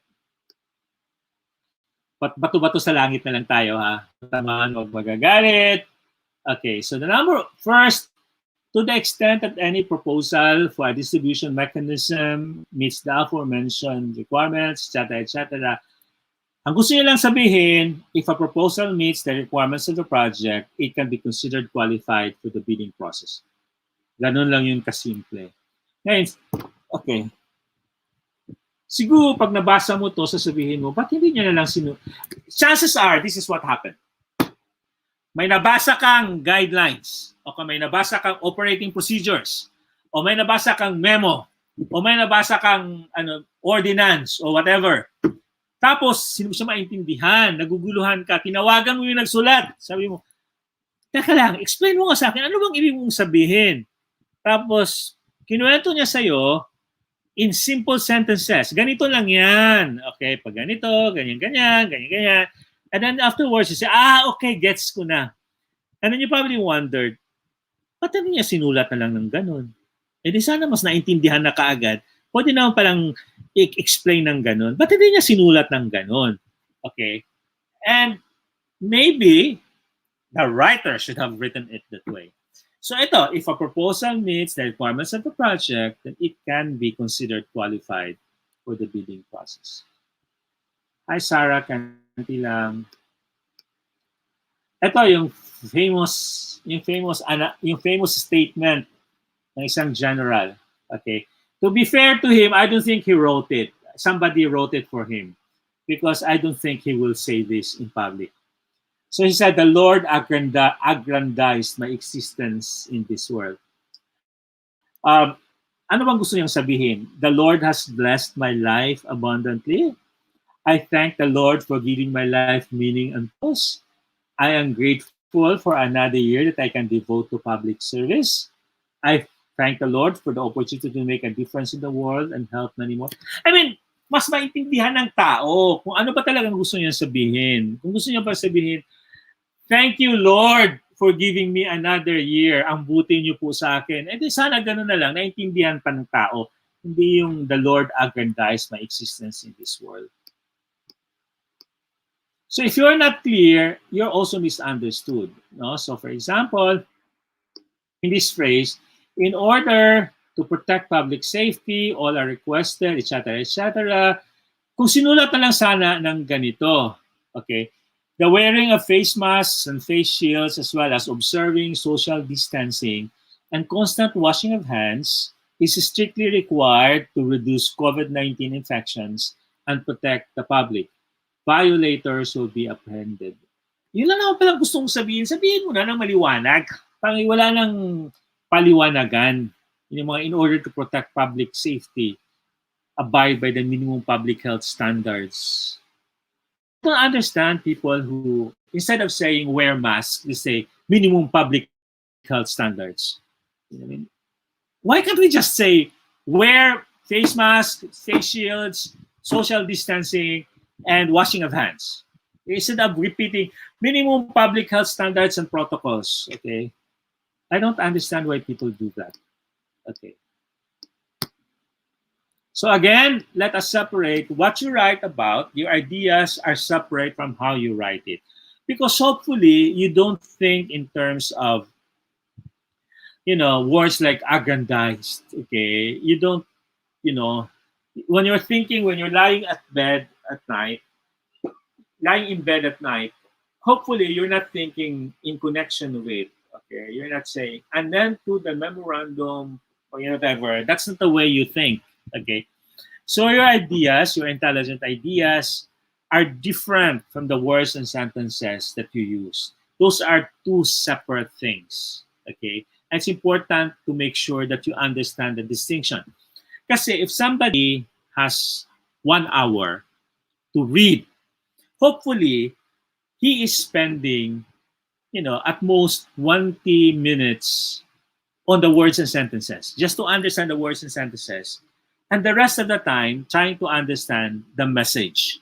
Okay? So yun ang gusto niyang sabihin. So in other words, because time and effort spent understanding words and sentences is wasted. Kasi kung ang sinulat mo, 90% energy ang required just to understand 3 words. Yung inulit-ulit mo yung sentence para lang maintindihan mo in context anong ibig sabihin ng words na to. O pagkahaba-habang sentence, hinimay-himay mo pa. If you're spending all your energy on the words and sentences, then you don't have time to devote to the ideas, okay, or to the message. So it's wasted. So it's important that we all learn to separate your ideas from the words and sentences that you use them, okay? Again, the words and sentences, they are just transportation mechanisms to convey your ideas. Okay, so, the last hour I'm going to spend on 5 of the 10 practical advice on writing. The next 5 is in part 2 of this live stream. Okay? So, by the way, hindi ko naman kayo nakikita, so I will not take a break. Just if you need to go to the bathroom, tumayo na lang kayo, pumunta lang kayo sa bathroom, huwag na kayong magpaalam. If you need to stand up and make coffee, just do it, okay? Sige. So like I said, for today, we'll just focus on 5 practical tips, okay, out of the 10. Okay, so everything that I think are important about writing, I've condensed into 10 practical advice, okay? 10 how-tos, okay? So these are the things that we will discuss today, the 5 practical advice to become a better writer, okay? So make sure you have a well-thought-out idea, and we'll talk about how you can do this. Second is prefer clear, familiar words, and we're going to have some exercises on this. Use technical terms only when there is no way to express the concept in a simpler way. Avoid rubber stamp words or phrases, and keep most sentences simple. Let's start with the first one, which is begin with a well-thought-out idea. So this is, like I said, nothing precedes the thinking process. Okay, thinking is the necessary first step when you're writing. Because if you don't know what you're trying to say, your writing will not sort it out for you. Your writing will be as confused or as murky or as muddled as your thinking. So, nothing beats a well-thought-out idea.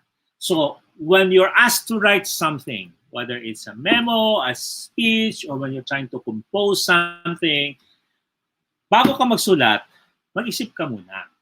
Pag-isipan mo muna, teka lang, ano ba talaga ang idea? What exactly is the idea? What is the big idea? What will I try to say? Okay? Tapos, do you have all the data or information? Do I have all the data? Okay? Do I have all possible components of the whole picture? Especially if it's a report. Alam mo na ba yung lahat ng sides sa kwento? At finally, have you decided on what you really want to say? Alam mo ba kung anong gusto mong sabihin? Alam mo ba kung anong goal mo? Is it to convince the reader? Is it to drive home a point? Is it to justify why you're calling somebody stupid? Or is it to convince people that, that the situation is bad? What is it that you're trying to say? Okay? Decide before you sit down to write. Okay? Once you have done that, it's important to write down your ideas. And let me tell you why this is important. Kasi, yung utak din, hindi niya kayang process yun on its own. Our minds are not capable of sorting out the ideas on its own. it needs the senses. It needs to look at something. Okay. So when you write down an idea, you write down a word, or you draw a picture, it triggers the mind. Okay. It immediately, parang the mind sees the connections. So it's important that you write down your ideas. How do you do this? Because you don't underestimate the power of a visual stimulation. Okay. So, for example, if you want to write an essay on living in a pandemic, what are your key ideas? Okay, you write that down. Okay, what do you want to accomplish? Think about it. What is the purpose of your essay? Is there a specific position or point of view that you want to convey? Kasi living in a pandemic is difficult, but it also has allowed us to see certain blessings that we would normally ignore. Okay, if that's your point of view, okay, or your point of view can be something that this should never happen again, or you can say living in a pandemic is the worst, and we could have been spared. Okay, the difficulties. What is the point of view? Make sure that you are clear about that. Do you have a beginning, a middle, and an end part? Okay. Alam mo ba kung paano mo siya itatawid? Alam mo na ba sa utak mo? Maganda ito kung nakasulat eh. Okay? It can just be keywords and phrases, and you have arrows, and you can just do numbers, hindi kailangan malinis. Okay? Kasi ang kailangan mo lang naman is yung visual stimulation, because the mind, okay, very often kasi nagsusulat ka na tapos may naalala, ay, nakalimutan ko palang idagdag, kasi hindi mo siya nakita. Do you have specific sound bites or key phrases or words that must be in the essay? Are there logical connections among the ideas? That's what you need arrows and for. Again, the way to do that is you can use a mind map or you can use an outline. Okay. Personally, I use mind maps. So mind maps lang, which is another live stream. Sorry. I'll do a live stream one of these days on how to mind map. Okay. Because when I take down notes, I don't take notes the usual way. I usually do mind maps. Key phrases, and draw arrows, and draw lines, and draw pictures. Because it helps improve retention. Okay. But it takes a certain skill to be able to do mind maps. You need to practice. All right. Second, practical advice. Prefer clear, familiar words. Let me repeat because it's very important. Okay. Practical advice number 2 is please prefer. Okay. Choose clear, familiar words. Okay. Like I said, your words are just transportation systems. No, they're just vehicles for your ideas. Okay. Now, clear, familiar words are easier to write. They're easy to write. Madaling maalala yun eh. Madaling magtuhog ng familiar words. Kasi pag nagsusulat ka, tapos nag-bring in ka ng heavy word, you will get stuck. Okay, notice this about yourself the next time. When you're writing and you're stuck, okay, be conscious. Where are you stuck? Usually you're stuck in the middle of a sentence. In other words, hindi mo maitawid yung idea. But hindi mo siya maitawid kasi gumamit ka ng malaking word and the rest of the words, hindi na siya bagay dun sa sinulat mong heretofore o kung ano man yung malaking word na binilagay mo. So, in the chat box, everybody, do not use sufficiently if you can say what?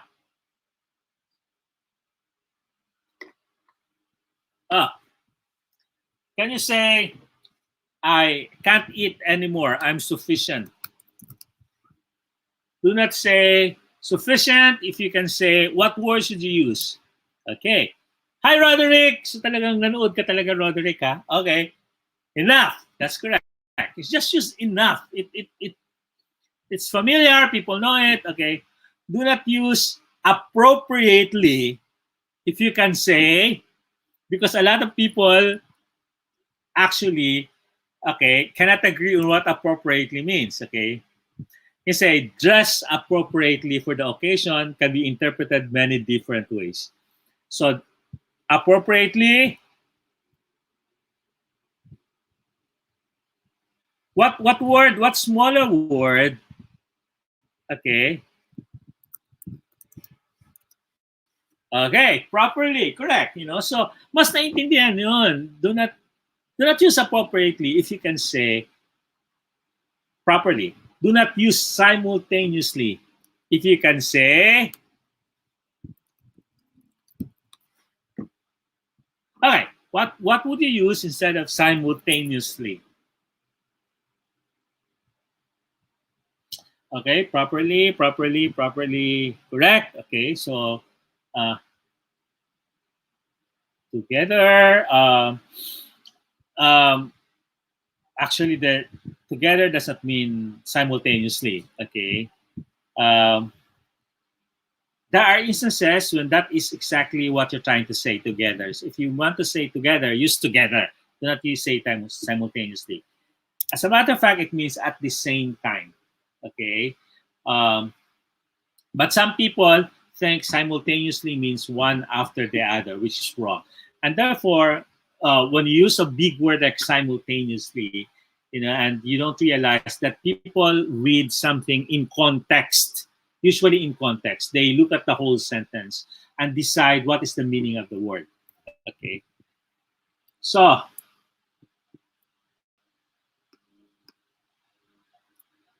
meron palang meron palang sagot yung sa PowerPoint. Okay. Yeah. So, all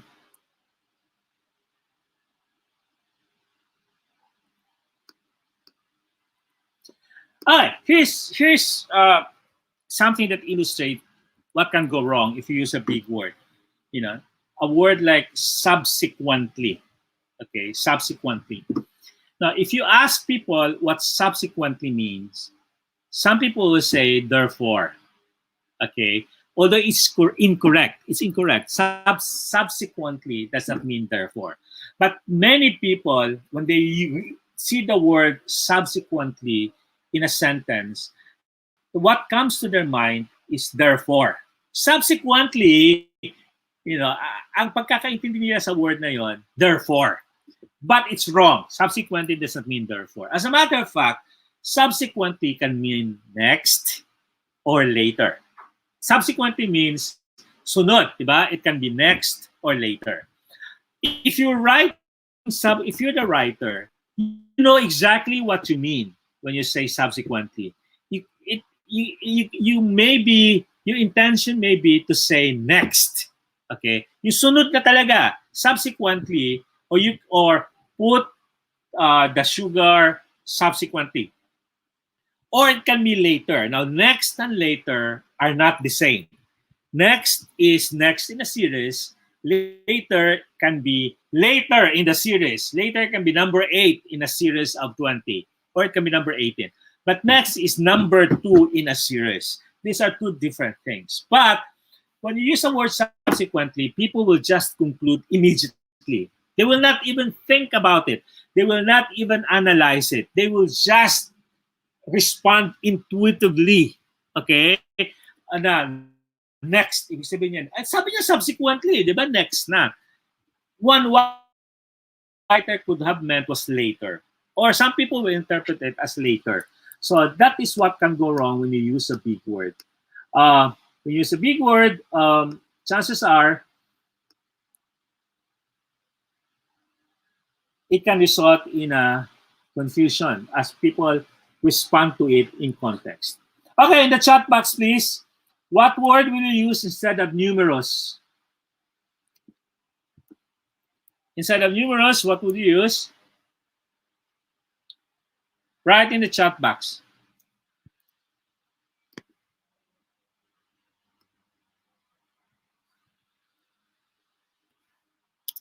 Okay, many, correct. That's a good word. Okay. How about the next one? Punctual. What word will you use instead of punctual?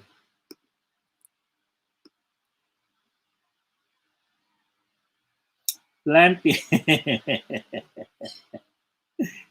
Punctual is on time. Correct. Correct. On time. Correct. You know why? Kasi some people, when they use punctual, they mean early. And punctual doesn't mean early. Okay. When somebody comes early, he is not punctual. He is early. Punctual means on time, not early. Serendipitous means what word will you use instead of serendipitous?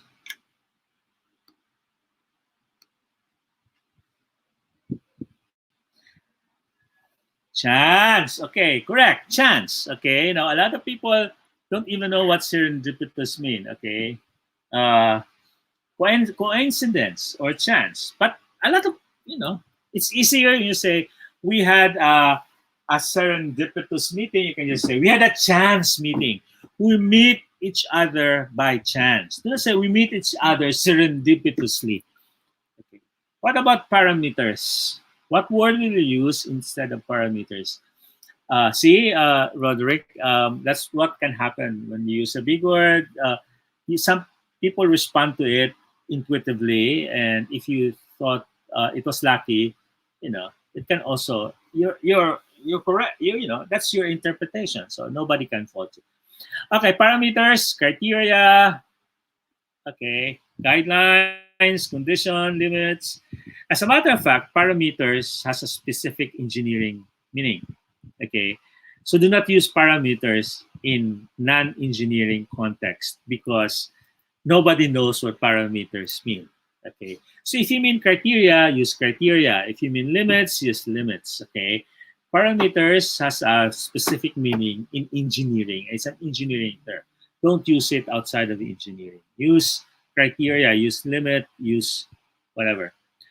Accelerate, instead of accelerate, you say,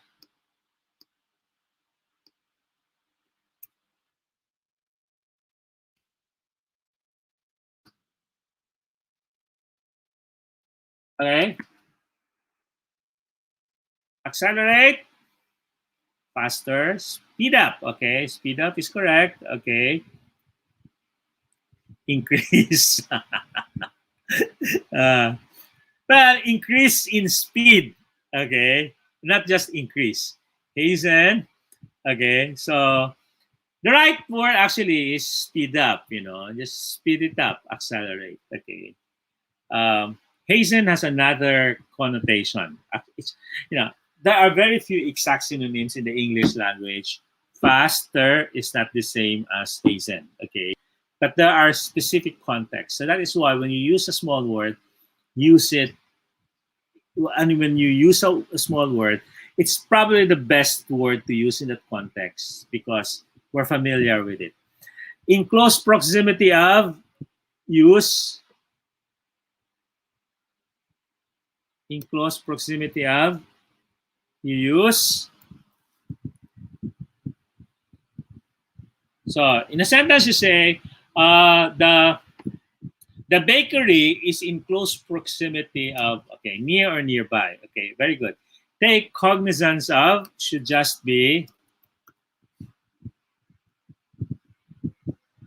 take cognizance of. Okay, note or notice. Okay, very good. Uh, how about in the event that? In the event that this can be this can be expressed in a simple word, very short word. In the event that. Very good, Roderick. If. Thank you. Okay. How about due to the fact that?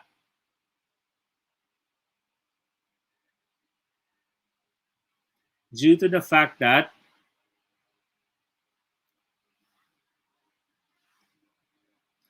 Oh, hey, Sandy, kanti lang. Because. Very good. Because. Okay. Oh, Michelle. Hi, Michelle. Okay. Maximum quantity should simply be, the maximum quantity is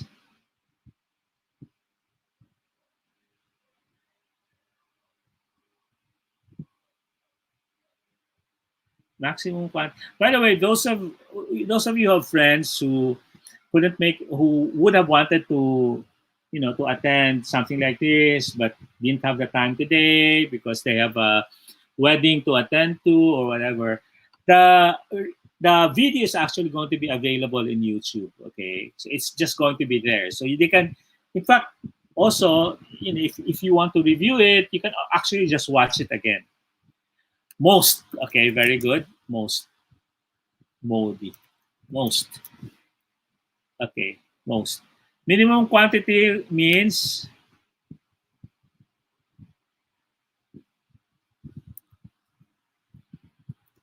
the minimum quantity, yung pinakakonte. Okay, least. Very good. Least. Termination refers to the termination of the contract, refers to the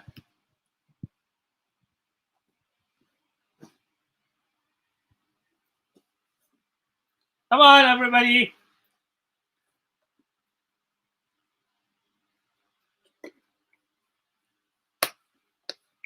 Ay, Madeline, Marco, Marites, Ulrich, Dino, Michelle, John.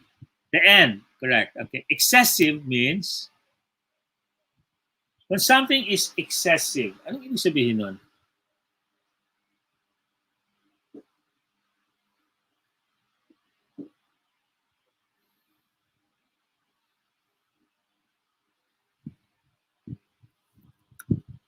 Over.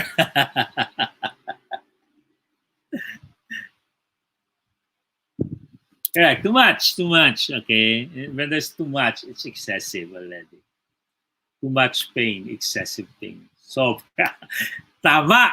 Kaya lang, English, Liza. Okay. Sobra. Okay. Endeavor. You hear this in graduations, diba? We must always endeavor, okay, to fight our inner demons, or we must always make it a point to make new endeavors.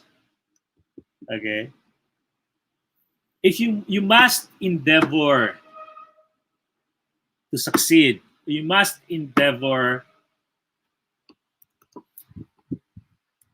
Okay, actually, no, it doesn't mean start. It just means try. Okay, endeavor means to try.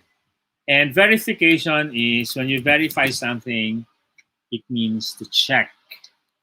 Okay, so as you noticed, that's the problem with words. Okay, big words confuse people because people usually respond to words in context. Okay, intuitively. Ibig sabihin, pag nakita nila yung word, they don't look for a dictionary. Very few people do that. Okay, when you're reading something and they see a big word, they don't go look for a dictionary. What they do is they try to understand the word in context. Ibig sabihin, paanong gamit niya sa sentence. Okay? And sometimes, the interpretation is wrong, and which can lead to confusion or misunderstanding. Sabi mo endeavor eh. Diba? Pagkakaintindi niya pala sa endeavor, hindi try, kundi succeed. Okay? Some people think endeavor means success. Okay? We must endeavor, we must succeed, or we must strive, or we must struggle. Endeavor doesn't mean to struggle. It just means to try. Okay? Okay, number 3 now. Number 3 out of 10, but out of 5 for this afternoon. Use technical terms only when there is no way to express the concept in a simpler way. Okay? The advice is do not deliberately, okay. there is no, okay, no one will ever say that you cannot use a big word because you will always need big words. Okay, there are certain words that you must use because they are the right words to use. Okay, so if it's a technical term, you're allowed to use them, but make sure, however, that the big words are surrounded by smaller words. At the end of the day, it's about workload. Okay, what I was talking about earlier, it's about energy spent on reading. Now, if you have one sentence with just one big word, madaling intindihin yon, madaling basahin yon, hindi nakakapagod basahin. Yung iba kasi, nag-give up, nagbabasa sila ng libro, napapagod kasi ang daming big words. Pero kung sa isang page, 4 lang yung big words, kaya mong basahin yon. Okay? You will need big words in your writing. Technical terms that are necessary in your profession because they don't have smaller words to describe the same concept. Okay? Or when it is the right word to express the concept. Okay? Minsan talaga, yun ang tamang word. Okay? Because there are very few exact synonyms in the English language. For example, the word lascivious. Okay? Lascivious. Okay? Now, it also means malicious. It means malice, to act with malice, lasciviously. Pero there is sometimes you just need to use the word lasciviously kasi may sexual connotation talaga. Halimbawa, in the context of a sexual harassment case, okay, na talagang lascivious, ibig sabihin talaga, bastos talaga. Okay? Yung hindi lang malisya, hindi lang the person acted not only with malice, that person acted not only with sex in mind, but really with scandalous behavior. Yun ang lascivious. So in that case, you're allowed to use the word lasciviously. Okay, you say, the person displayed lascivious conduct.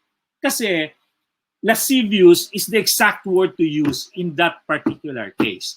Pero sometimes, ang ibig mo lang sabihin is maliciously o sabihin in a dirty way. Okay? Pwede naman yon. Pero pwede mo gamitin. Pero kung talagang lascivious ang kailangan mong gamitin, kasi yun ang tamang word talaga doon, okay, then use it. Okay? But make sure that the rest of the words, are not as heavy as lascivious. Okay?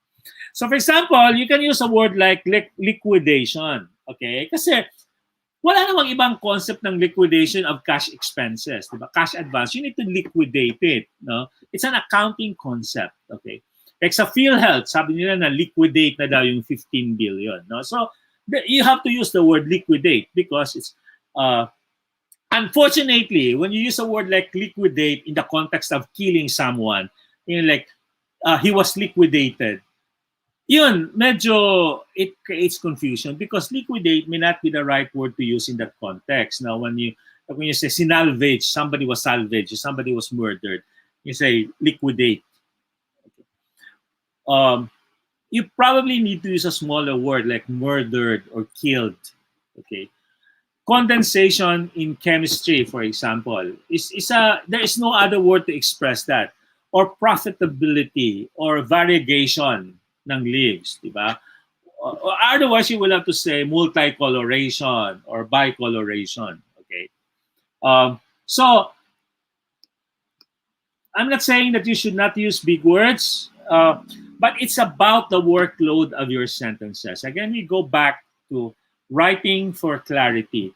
Your writing will not be clear, will not be easy to read and easy to understand if you use a lot of big words. So let's go back to advice number 2, prefer clear, familiar words so that when you have to use a big word, okay, the workload of your sentences will not be affected kasi karamihan ng words na ginamit mo, simple words, okay?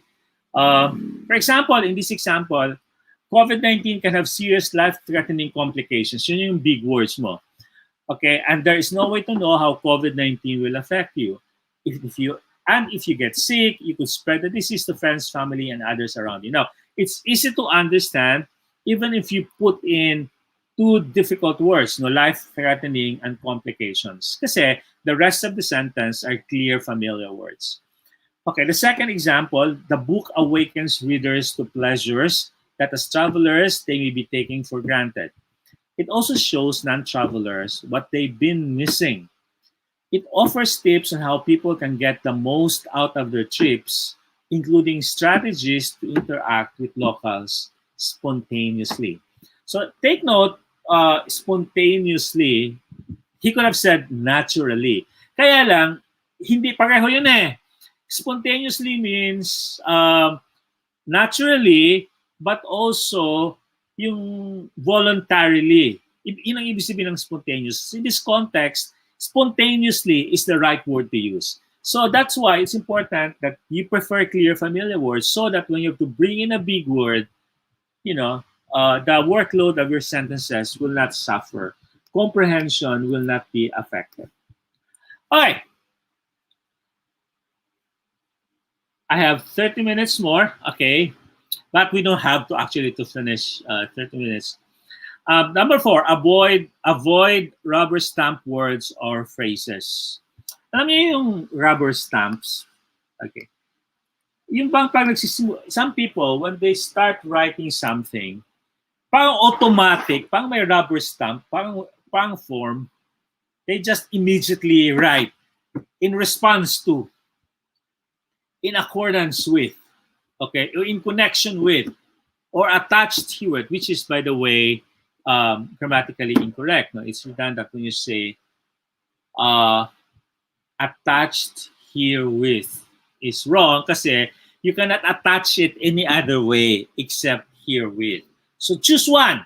Attached is, or attached are, or you can just say herewith is the document. Okay? Do not say attached herewith. No, you sound like you're as paranoid person who wants to be sigurista. For your information, okay, some people just write immediately, first sentence. For your information, we are doing this, etc., etc., etc. Meaning, the second paragraph is no longer for your information because if you have to keep on it, every sentence will have to begin with for your information, if that's your intent. But really, you're writing so that people are informed. So there's no need to say for your information. Again, when can you use for your information? If you need to bring it in for emphasis. Okay? So for example, again, if you're arguing and you've been presented, and you're trying to refute something and you feel very strongly about something, you can bring in, for your information, okay, I have been with this company for 20 years. Okay? It's to highlight or to emphasize an important sentence. But not to begin sentences automatically. And then to your request, I don't even know what that means. Maybe it means in connection with, or related to, or as an extension of. Okay. So what exactly do you want to say? Okay. Just say it. Just say it. Just write it down. If you're writing an announcement that says, effective tomorrow, we will no longer honor plate numbers, whatever. Or you can say, as instructed by the mayor, or you can say, because of the rising cases of COVID-19 infections in our town, just say it. Do not begin with, in accordance with the recent pronouncements, those are rubber stamps, and very often they don't really mean anything, and they don't add anything to your writing other than length. Okay, so instead of in response to, you can just say, we have reviewed. These are more natural. Say it naturally. Be natural, be authentic. Okay, be yourself. Just express what you want to say. Instead of saying, in response to your request, you can just say, we have reviewed your request and we, whatever. In accordance with municipal ordinance number, whatever, you can just say, as you are aware, the local ordinance that prohibits using plastic bags are already in effect, effective January 1. We wish to remind, or you can just say, uh, or rather than say, in connection with your request to review the scores, you can just go ahead and say, as you requested, we reviewed the scores of the recent contest. Okay, and then say whatever you want to say. You can, the when you do this, when you don't hide behind rubber stamps and you don't use rubber stamp phrases as a convenient way to start your sentences, okay, you don't sound legalistic, or you don't sound like you're a bureaucrat, or you don't sound impersonal, na parang kahit sino pwede magsulat ng ganon. You actually project a pleasant, dignified, friendly image of yourself, okay? And you're better understood, in addition to coming across as a pleasant, friendly person. Okay, so avoid wordiness and cliches. Okay, so these are also almost like rubber stamps. Okay, and people use them for no other reason except that they think they go together, which is wrong. Okay, and if you want to be serious about communicating, and if you want to be serious as a writer, you have to consider avoiding wordiness and cliches, because they don't add anything to your writing. Okay, they make your writing sound bland. Okay, you sound like everybody else who says apple of the eye. Okay, so for example, at an early age, it's a cliche. It's a you just say young. Okay, or by the name of, you just say name, or you just bring in the person. Okay, had occasion to be could simply be I was. Okay, it's a roundabout way of saying was. I was there. I had occasion to be there.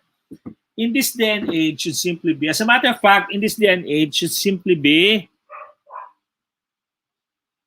In the chat box, please. In this day and age, can just simply be.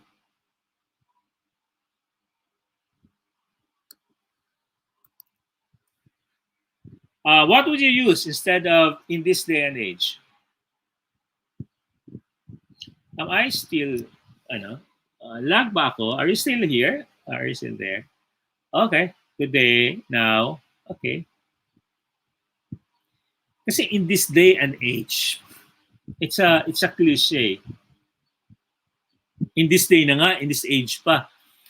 Take action on the issue should simply be act. Lasted an eternity. Okay? Parang vlog, di ba? An eternity later. Okay. For as long as I can remember. Some people, they think it's a picturesque way, like some people think it's a romantic way of saying, expressing something, but it's really worthy, and it's a cliche. For as long as I can remember, it's a long time. In the neighborhood of should simply be near. Okay, so all right, very very quickly now. All right, so these are redundancies. Okay, ito talaga wrong. Okay, so you should avoid this in your writing because they are wrong. Okay, that is a redundant because they repeat the same concept. Okay, double murder. Kumbaga sa ano pa. Okay, big in size should simply be. Big in size should simply be.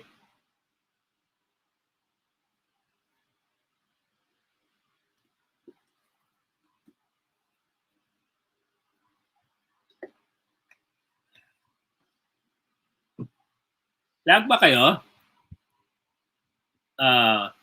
Okay, pwedeng large, but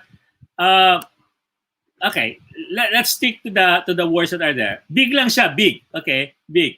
Both alike should just be both alike. You know, you say the twins, they both look alike. The twins look both look alike. Alike! Kasi pag you say alike, dalawa yon, di ba? They're alike. Okay? Dalawa na yon ang alike. Okay? You cannot to say both alike is redundant kasi alike means two. Follow after is, can you follow before?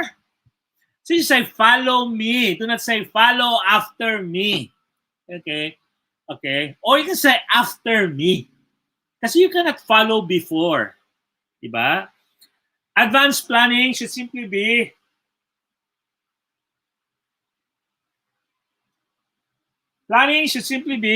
is there such a thing as advanced planning? Meron bang ibang klaseng planning rather than kasi pa when you plan, it's in advance. Okay? You cannot plan for something that happened yesterday. So when planning is already advanced. Overspeeding is speeding. Okay? No such thing as overspeeding. Okay? Now, overspeeding in traffic regulations means lumampas ka pa talaga sa speeding. Okay? That's why you're being apprehended. Okay? Fresh beginning, every beginning should be fresh. So do not say fresh beginnings. Kasi if you're beginning something, you cannot begin in the middle or at the end. You begin at the beginning. So simula. So it should be fresh. History always happens in the past. Okay, so it should just be history. Light in weight should simply be, ano dapat yung light in weight?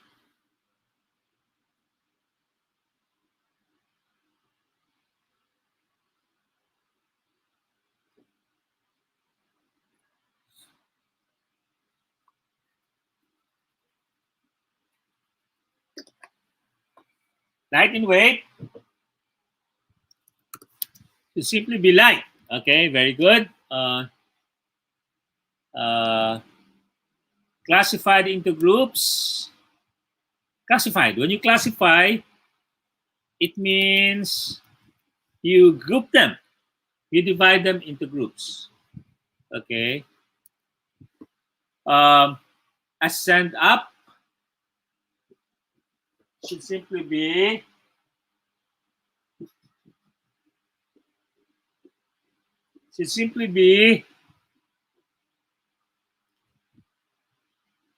ascend. Okay. Ascend means pataas, di ba? You cannot ascend down. So it has to be ascend up. Okay, ito yung pinaka-common talagang mistake. You say cope up. You know, there's no need for the word up. You just say cope. Okay. He cannot cope with the requirements. Okay. I cannot cope with the demands. Do not say cope up because cope already means up. Okay. Just say cope. Okay. So you must try to cope with the requirements of the profession or I am trying to cope with being a low student. Okay. Gather together. Let's all gather together. It's wrong because you cannot gather any other way. Wala namang gather separately, di ba? So gather lang. Okay. Grateful thanks. Choose one. Lonely isolation should just be isolation. Okay. Past experience should just be experience. Okay. So you can say past experience shows is redundant. No? It makes you come across as a person who's not thinking logically. Kasi nga, mayroon bang experience na hindi nangyari sa past? Kaya all experiences are past experiences. So just experience. Okay? Soft in texture is soft. Soft is just texture. Okay. Few in number, few return back, return. Oy, return back, return back. Just say return. Kasi when you say return, it means go back. Okay, you cannot return any other way except back. Hurry is hurry. You say hurry up, hurry up, hurry up. You say hurry. Complete monopoly is just monopoly. A monopoly is complete. Okay? Ito, 'di ba? Ito yung dito pinagtawanan si President Donald Trump. Sabi niya, it's a true fact. Okay? A fact needs to be true. If it's not true, it's not a fact. Okay? So there's no such thing as a false fact. Okay? Because it's not a fact. Okay? It's not factual. So all facts need to be true. Joint cooperation needs to be, pag nakita niyo yung mga billboards na malalaki, joint cooperation project. Pwede ba kayo mag-cooperate ng hindi jointly? Di ba pag cooperation means joint, okay? Doing it together. An adage is an old saying. An adage is an old saying. So do not say, as the old adage says. Just say, as the adage says. An adage is as a saying that's ancient. It's an old saying. Okay? Customs are done usually. If it's done, usually, it's the usual procedure. It's a custom. Okay? So like for example, among Filipinos, it's customary for us to kiss the hands except during COVID times kasi bawal na.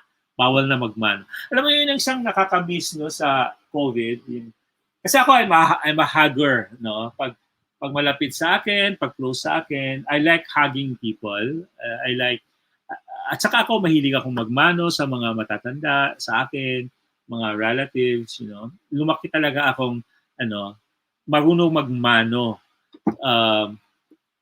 Kahit nakakatanda lang sa akin ng 5 taon, okay, lahat ng aunties ko, sa amin sa probinsya, yung pag nakikita-kita, ang haba ng proseso ng pagmano kasi magmamano ka sa lahat ng matatanda. Okay?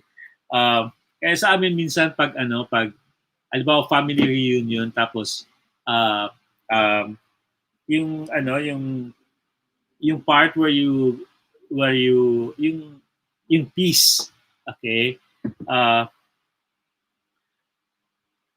Yun, minsan mahaba yun, nagkakagulo yung buong simbahan pag magkakamag-anak kasi magmamano ka, makikis ka sa lahat ng tao doon kasi lahat ka mag-anak. Okay, short in duration should just be short because short means duration. Okay, so these are things that you need to be conscious about when you're writing. Avoid being redundant. And if you have a good editor, this is exactly what your editor will be watching out for. So pag may editor ka, ito yung ginagawa nila, kina-crash out usually yung mga redundancies at saka yung mga cliches. They will, ako nasanay na ako because, 11 years I had an editor. Pag may, minsan, di ba, as a matter of habit lang, may napapasok na cliche, kini-cross out, ini-edit ng editor kaagad. Okay, so, we have a long sentence. Okay, let's pause for a few minutes. Sino yung gusto in the chat box? The challenge is just to take out the extra words in this passage. But dito sa passage, sa sentence na to, madaming unnecessary words. It's very wordy. Okay? So, your challenge is to just take out the extra words. And therefore, in the chat box, just write the shorter sentence that will come out as a result of the trimming process. Pag tinake out mo na yung mga extra words, yung wordiness, ano na lang ang matitira? Na pareho lang naman ang sinasabi niya. Okay? Can you do that in the chat box?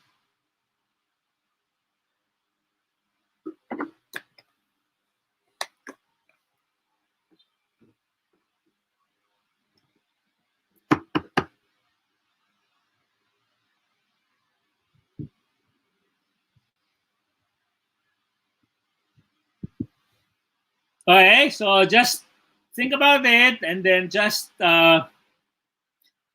input your you don't have to rewrite it. You don't have to revise it. You just need to take out the extra words. Okay? You just need to trim it down. You don't need to revise the sentence. You don't need to well, you probably just need to turn some nouns into verbs, no? Okay.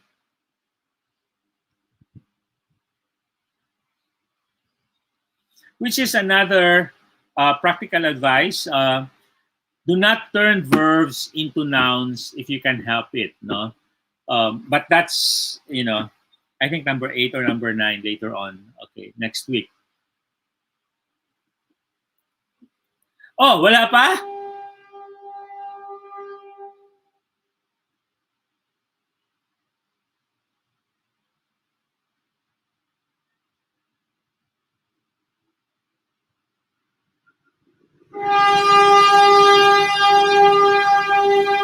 Dumadaan yung train sa harap ng bahay namin.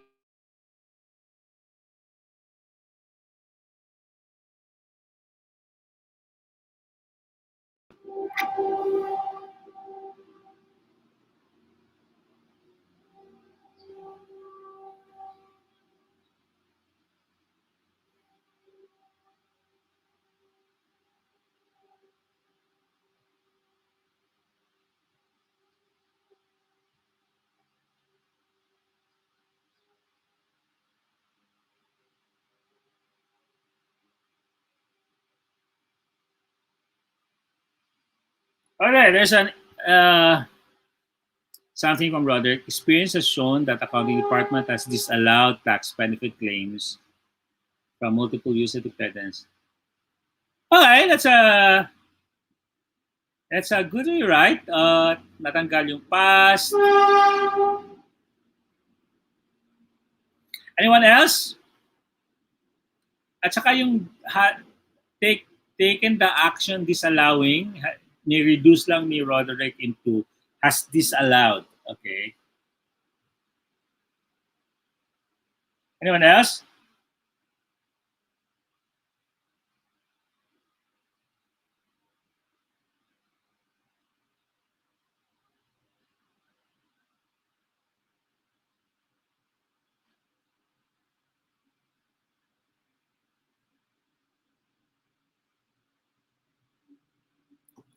Anyone else? Try, people, try. Okay. Thank you, Rod. Thank you, Roderick, for interacting. Wala na ba?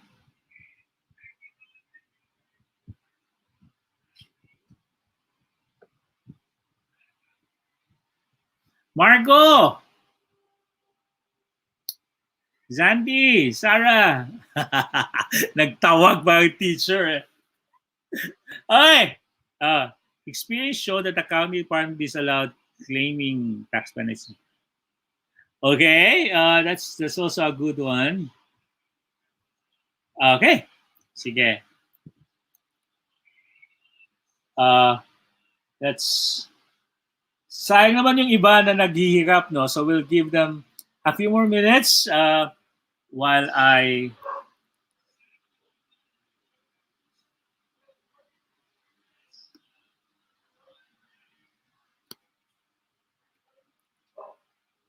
okay.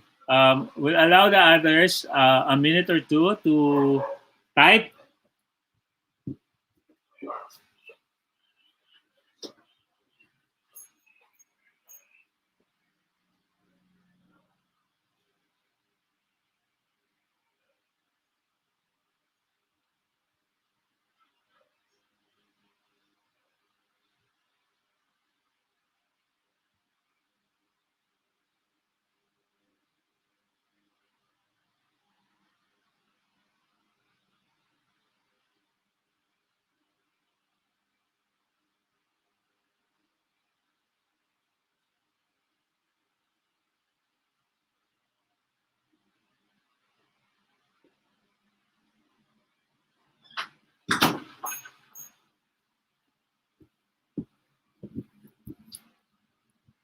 Okay, sige. So, Um, let's move on.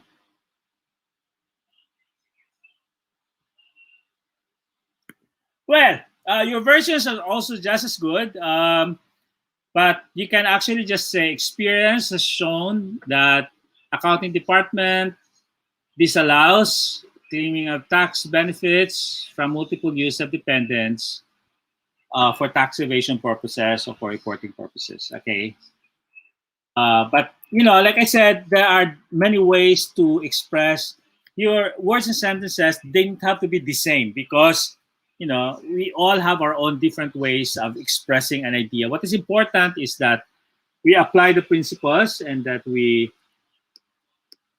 are conscious of that. Okay.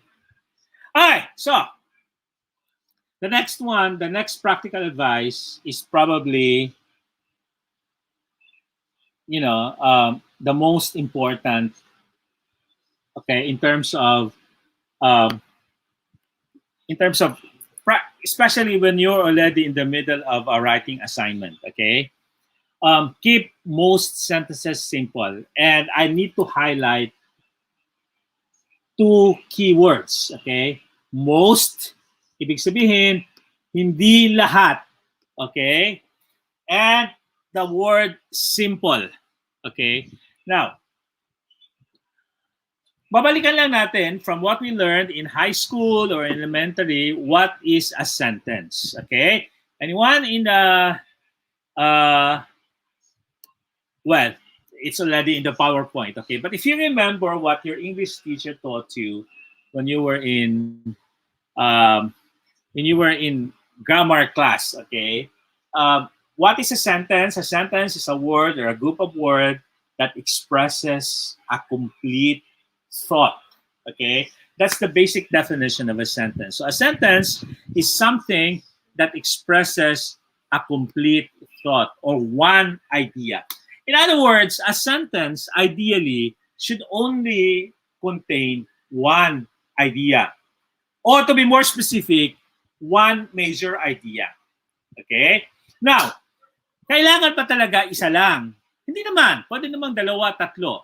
But from a structure point of view, if you have two or three ideas, in grammar, you call the others as subordinate clauses.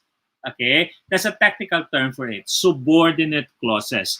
Ibig sabihin, less important ideas. But sometimes, what you're writing off as a subordinate clause or as an unimportant idea buried in the middle of a sentence is really an important idea, is a major idea. Then you need to write it down as a separate sentence. Okay. So when you say one major idea to a sentence, okay, what we're really saying is that separate the ideas, please. Okay. So when you're writing something, be conscious. What exactly are the ideas? And make sure that you give each idea its own rightful sentence. Okay? Kasi most of the time, hindi natin maintindihan yung nakasulat kasi the ideas are so tangled. Yung talagang what the writer just put all of them together in one or two sentences, and the reader is forced to untangle them. What we're doing is when we read it again and again and again and again, what we're really doing in our minds is we're separating the idea. We're saying, ito ang gusto niyang sabihin, number one. Tapos, okay, itong sentence na to, itong part na to, ito naman. Ito naman. Okay. That's what you do. Okay? So, that should have been done by the writer to begin with. Okay? The ideas should already have been separated by the writer so that the reader is not forced to do it. So that the reader focuses his energy and his attention on the ideas rather than on the words and sentences. Okay? So, it's the writer that actually does that. It's the writer that separates the ideas. And that makes your writing a lot easier when you try to separate your ideas. So when you outline or when you do a mind map, you can actually separate already the ideas. Ito, one sentence talaga ito. Ito, one sentence, okay? So, for example, let's take a look at this example. While a number of the students said that they were aware that the attendance policy had been implemented in the past, they confided that they had questions about it and that they thought that the new policy was just an experiment that was being conducted to determine if it would be beneficial to everyone concerned. Now, I know what you're thinking. You're probably thinking, kaya ko yan. Hindi naman, kaya ko yan. Kaya kong intindihin yan. Kaya. And, I'm sure, kaya mo. Kaya mo. Kaya lang, at the very least, you need to read this at least 2 times or 3 times. And that's wasted energy. When you have to read something 2 times or 3 times to understand it, sayang yung energy. Okay? So, the problem exists because the writer, parang binuksan niya lang yung utak niya at binuhos niya lang. Okay? Hindi niya inorganize. Okay? Good writers, okay, are friendly, are reader friendly. They sort out the ideas for the readers so that the readers can understand what they're trying to say. So, for example, in this particular sentence, we've broken it down into 3. There are really 3 ideas. Okay. The one on top is the same one, the same example that I showed you earlier. And then the second part, we've broken down the ideas into 3 major ideas. We've separated them. So the first idea is a number of the students said they were aware that attendance policy had been implemented in the past. That's one idea. So when you read it, okay, because our minds subconsciously, okay, or unconsciously looks for a period, okay. So a period is a breathing space. No, it allows us to stop and digest. So nobody stops reading in the middle of a sentence. Okay, notice this about you. When you're reading and you have to stop, you always stop at a period. In fact, most people, they stop at the end of a paragraph or even at the end of a page. Kasi diba, tapusin ko lang ito. Kasi unconsciously, that's what we do. So, we look for periods. Okay, so it's the period that allows us to say, yun ang idea, tapos na. So in this particular passage, it's been divided into 3 sentences, and therefore, when you read it, it's clearer. You don't have to read it twice or 3 times. You just need 1 time. Isang pasada lang, gets mo na kaagad. A number of the students said they were aware that attendance policy had been implemented in the past. However, they confided that they had questions about it. Okay, that's another idea.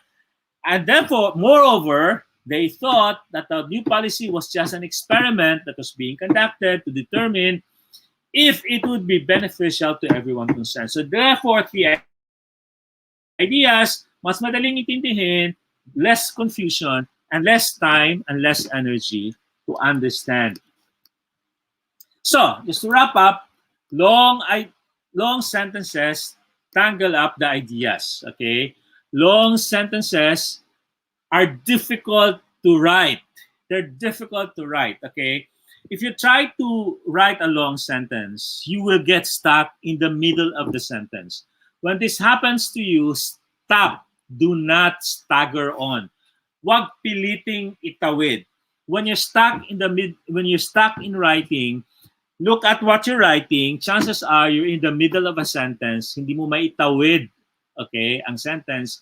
Go back to the last period and start all over again. What you need to do is say to yourself, okay, ano bang gusto kong sabihin? Separate the ideas into separate sentences. Okay, and this is especially true if you're writing OPPs, operating procedures and policies. Okay, operating policies and procedures. The more that you separate the ideas, the clearer it is for everybody else, because one idea, one instruction.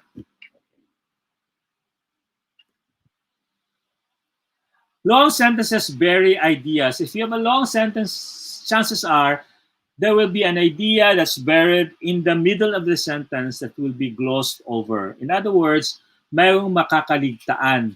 Okay? Mayroong that's an idea that will not be noticed. And therefore say, ay, Nakasulat pala, hindi ko napansin kasi nasa gitna siya ng sentence.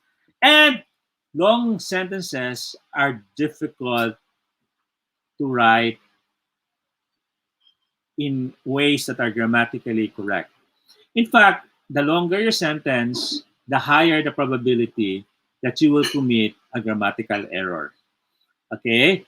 I insist, and I always tell people this, if you only stick to shorter sentences, okay? If only we all try to follow the basic function of a sentence, which is a word or a group of words that expresses a complete thought. Okay, one major idea to a sentence. If only we're able to stick to that, okay, then okay, we will not be committing grammatical errors in our writing. So, the easiest way to make sure that you don't commit grammatical errors is to write simple sentences, simpler sentences. Okay. Okay, I already mentioned this. I said, if you're stuck while writing, do not stagger on, please. Go back to the last period. Chances are, if you're stuck, it means you're in the middle of a sentence and you cannot, hindi mo kayang itawid, okay, yung idea. The advice is go back to the last period, okay? Do not stagger on, because if you do that, the probability is that you will be committing a grammatical mistake. So, for example, do not make the mistake of, writing a kilometrically long sentence like the one by Lawrence Stern. This is from The Life and Opinions of Trisham Shandy, which is a famous novel. 107 words in one sentence, for crying out loud. Okay? Sino kaya magbasa na? Yes, I've read novels. There are certain authors that are Jose Gabriel Marquez. They like to write long sentences, but there's a purpose why they do that. Because they use shorter words, smaller words, very, very small words. And there's a cadence that they're trying to establish. There's a rhythm that they're trying to establish. Okay. But most of the time, you're not really aiming to write the great American novel anyway. You're writing an essay, you're writing a memo, you're writing an OPP, you're writing an announcement, you're writing a letter, so you don't need to write it in a literary way. Investing in the stock market, for example, if the thought of investing in the stock market scares you, you are not alone, for there are far too many individuals with very limited experience in stock investing that are either terrified by horror stories of the average investor losing 50% of their portfolio value, for example, in the two bear markets that have already occurred in this millennium, or are beguiled by hot tips that bear the promise of beauty wars but seldom pays off. You need to write again, because the problem with this is that it's too long. It's a very, very long sentence, and it needs to be cut into 3 or 4. If this learning program is done face to face, we can have an exercise where everybody takes turn rewriting this and cutting it down. But we can't do that because this is an online course. Okay, so, or you can just cut this one. Okay, but this one is simpler. The Department of Health has released a memorandum specifying the qualification requirements and the guidelines to be used in the vaccination program that we will roll out as soon as the vaccine becomes available, for the purpose of establishing a more orderly and systematic process that counters the vaccination program. This actually appears in a website. And I thought, okay, pwede namang isulat ito in 2 or 3 sentences para hindi basahin ng 3 beses at para maintindihan. Para di ba? Para maliwanag. Okay? So we did that, and if you are the writer, you should probably have cut this down into 3 sentences, 3 major ideas, 1 major idea to a sentence, and you come up with something like this probably. The Department of Health has released a memorandum specifying the qualification requirements and the guidelines to be used in the vaccination program. Vaccination for qualified citizens will be rolled out as soon as the vaccines become available next month. The guidelines are expected to ensure a more orderly and systematic process in rolling out the country's vaccination program. The ideas are separated, 1 major idea to a sentence. Then you come up with sentences, you come up with writing that's easier to read and easier to understand. Okay, so these are easier to write, okay, because you're just writing them 1 idea at a time, and they're easy to read and they're easy to understand. Okay, so this is what we mean when we say simple sentences. Simple sentences does not mean short sentences, the run, spot, run, walk. You know, it doesn't. You're not averaging 3 or 4 sentences. It's not the length, because the length of it's not a number of words. Okay, because the length of a piece of writing is not measured by the number of words. It's measured by how easy or how difficult it is to understand. Because all of us, lahat naman tayo, we can read like 20 pages of Harry Potter in one sitting, but cannot read one page of Umberto Eco, okay, or War and Peace by Leo Tolstoy, you know, 1 page in one sitting kasi ang hirap-hirap basahin, okay? So we measure length of what we read by how easy it is to understand. Okay, so that's what we usually say, simple sentences. Try to keep 1 major idea to 1 sentence. And if you have 2 ideas in a sentence, make sure 1 major idea, 1 subordinate clause or 1 subordinate idea. If there are 3, make sure that the 2 others are just supporting ideas. Okay, but if there are major ideas, you need to, you know, do not write compound sentences or complex sentences or run-on sentences. Stick to simple sentences, which just 1 idea, or if you want to be grammatically correct, subject, verb, direct object, indirect object. Tapos, okay, wala nang subordinate clauses, wala nang antecedent clauses, wala nang mga ganon. Okay, just simple sentences. Okay, now, so that's it, no? The 5 practical advice.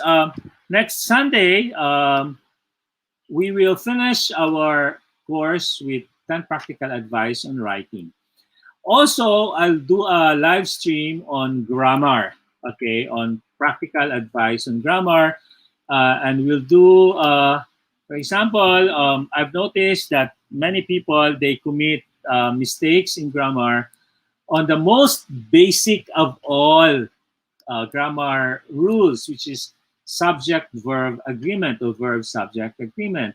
And if you have time, please allow me, let me just stagger on with just 1 grammar review, because I feel uncomfortable whenever I see this.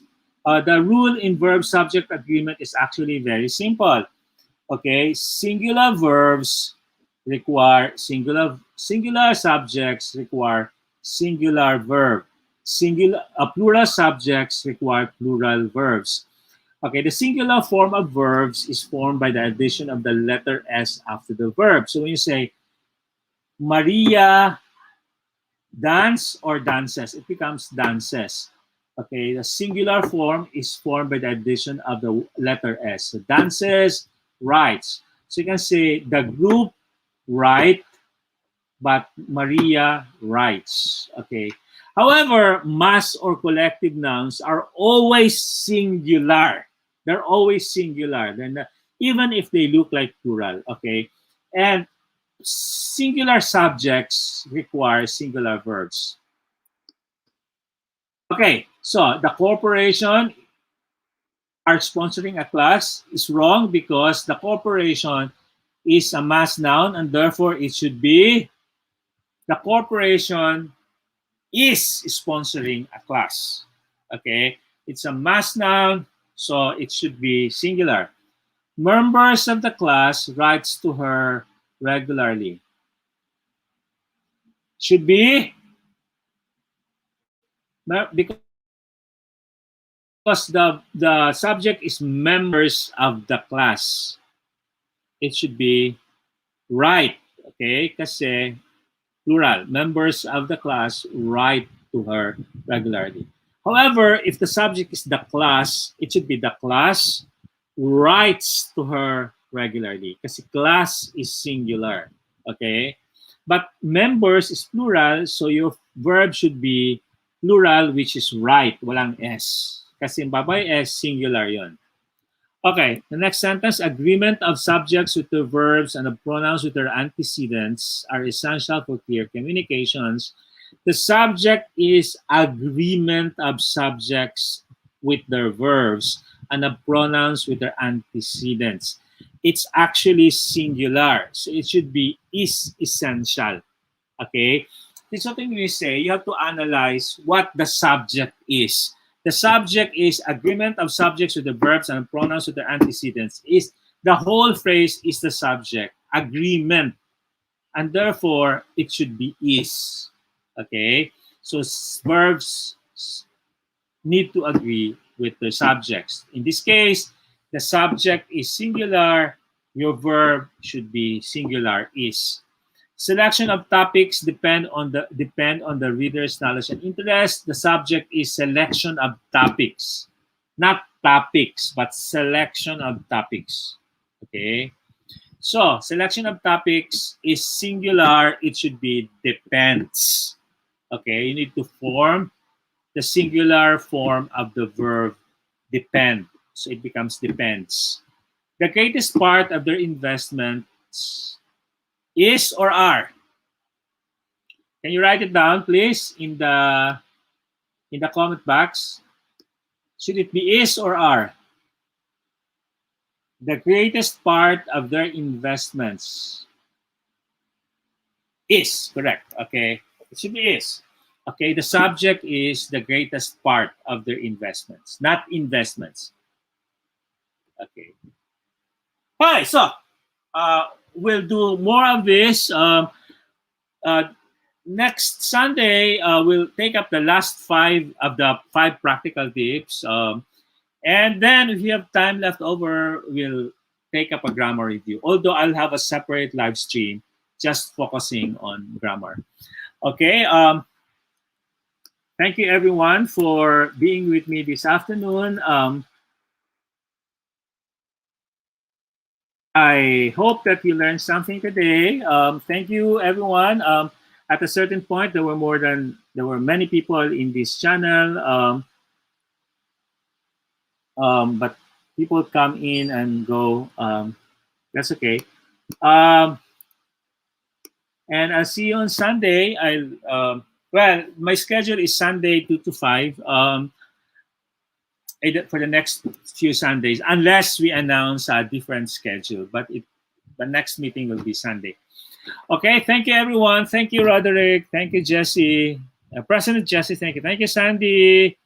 Thank you, Cecil, Madeline. Oh, Madeline really stayed. And the rest of you, JC, Catherine, everybody. Okay, sorry I can't mention everybody. Tess, thank you. My cousins in Cebu, my aunt. Hi, Auntie Dusing, miss you. And my siblings are probably watching but not interacting.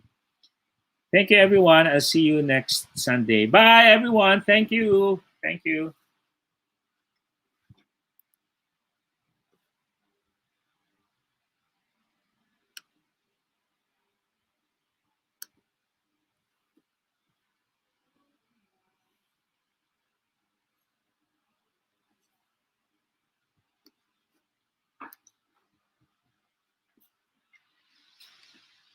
Bye. Bye, Roderick.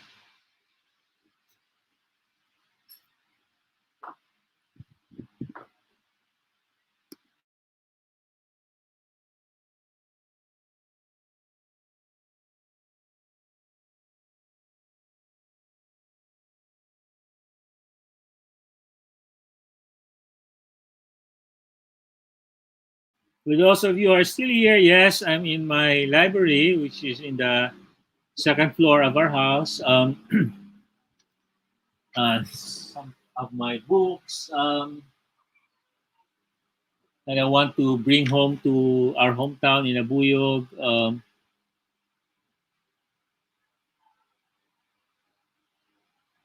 I'm using StreamYard. Hi, Ilet. I didn't know you were online. Ilet, pwede na bang mas mahaba pa doon para sa mga nagsusulat ng inyong OPPs? I can develop a program na talagang specific to writing OPPs and policies. Pansin nyo naman siguro yun, I was in HR in PNB. Yung mga policies ng HR hindi masyadong they were written in a friendlier way. Hindi siya parang written by lawyers.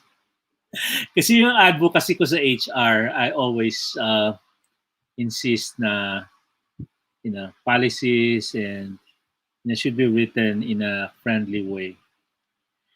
Okay, I'm just waiting for people to empty out and then so that I can end the broadcast. But thank you everyone again. Thank you. I'm happy that the internet connection was stable and that this third party app I just learned last night actually. Nung una kasi, we thought of just displaying a TV. Kaya lang hindi maliwanag yung text pag if you all read from a TV screen. Na parang I'm conducting a program with so that's why I had to learn a new app last night. Thank you, Michelle. Thank you, everyone.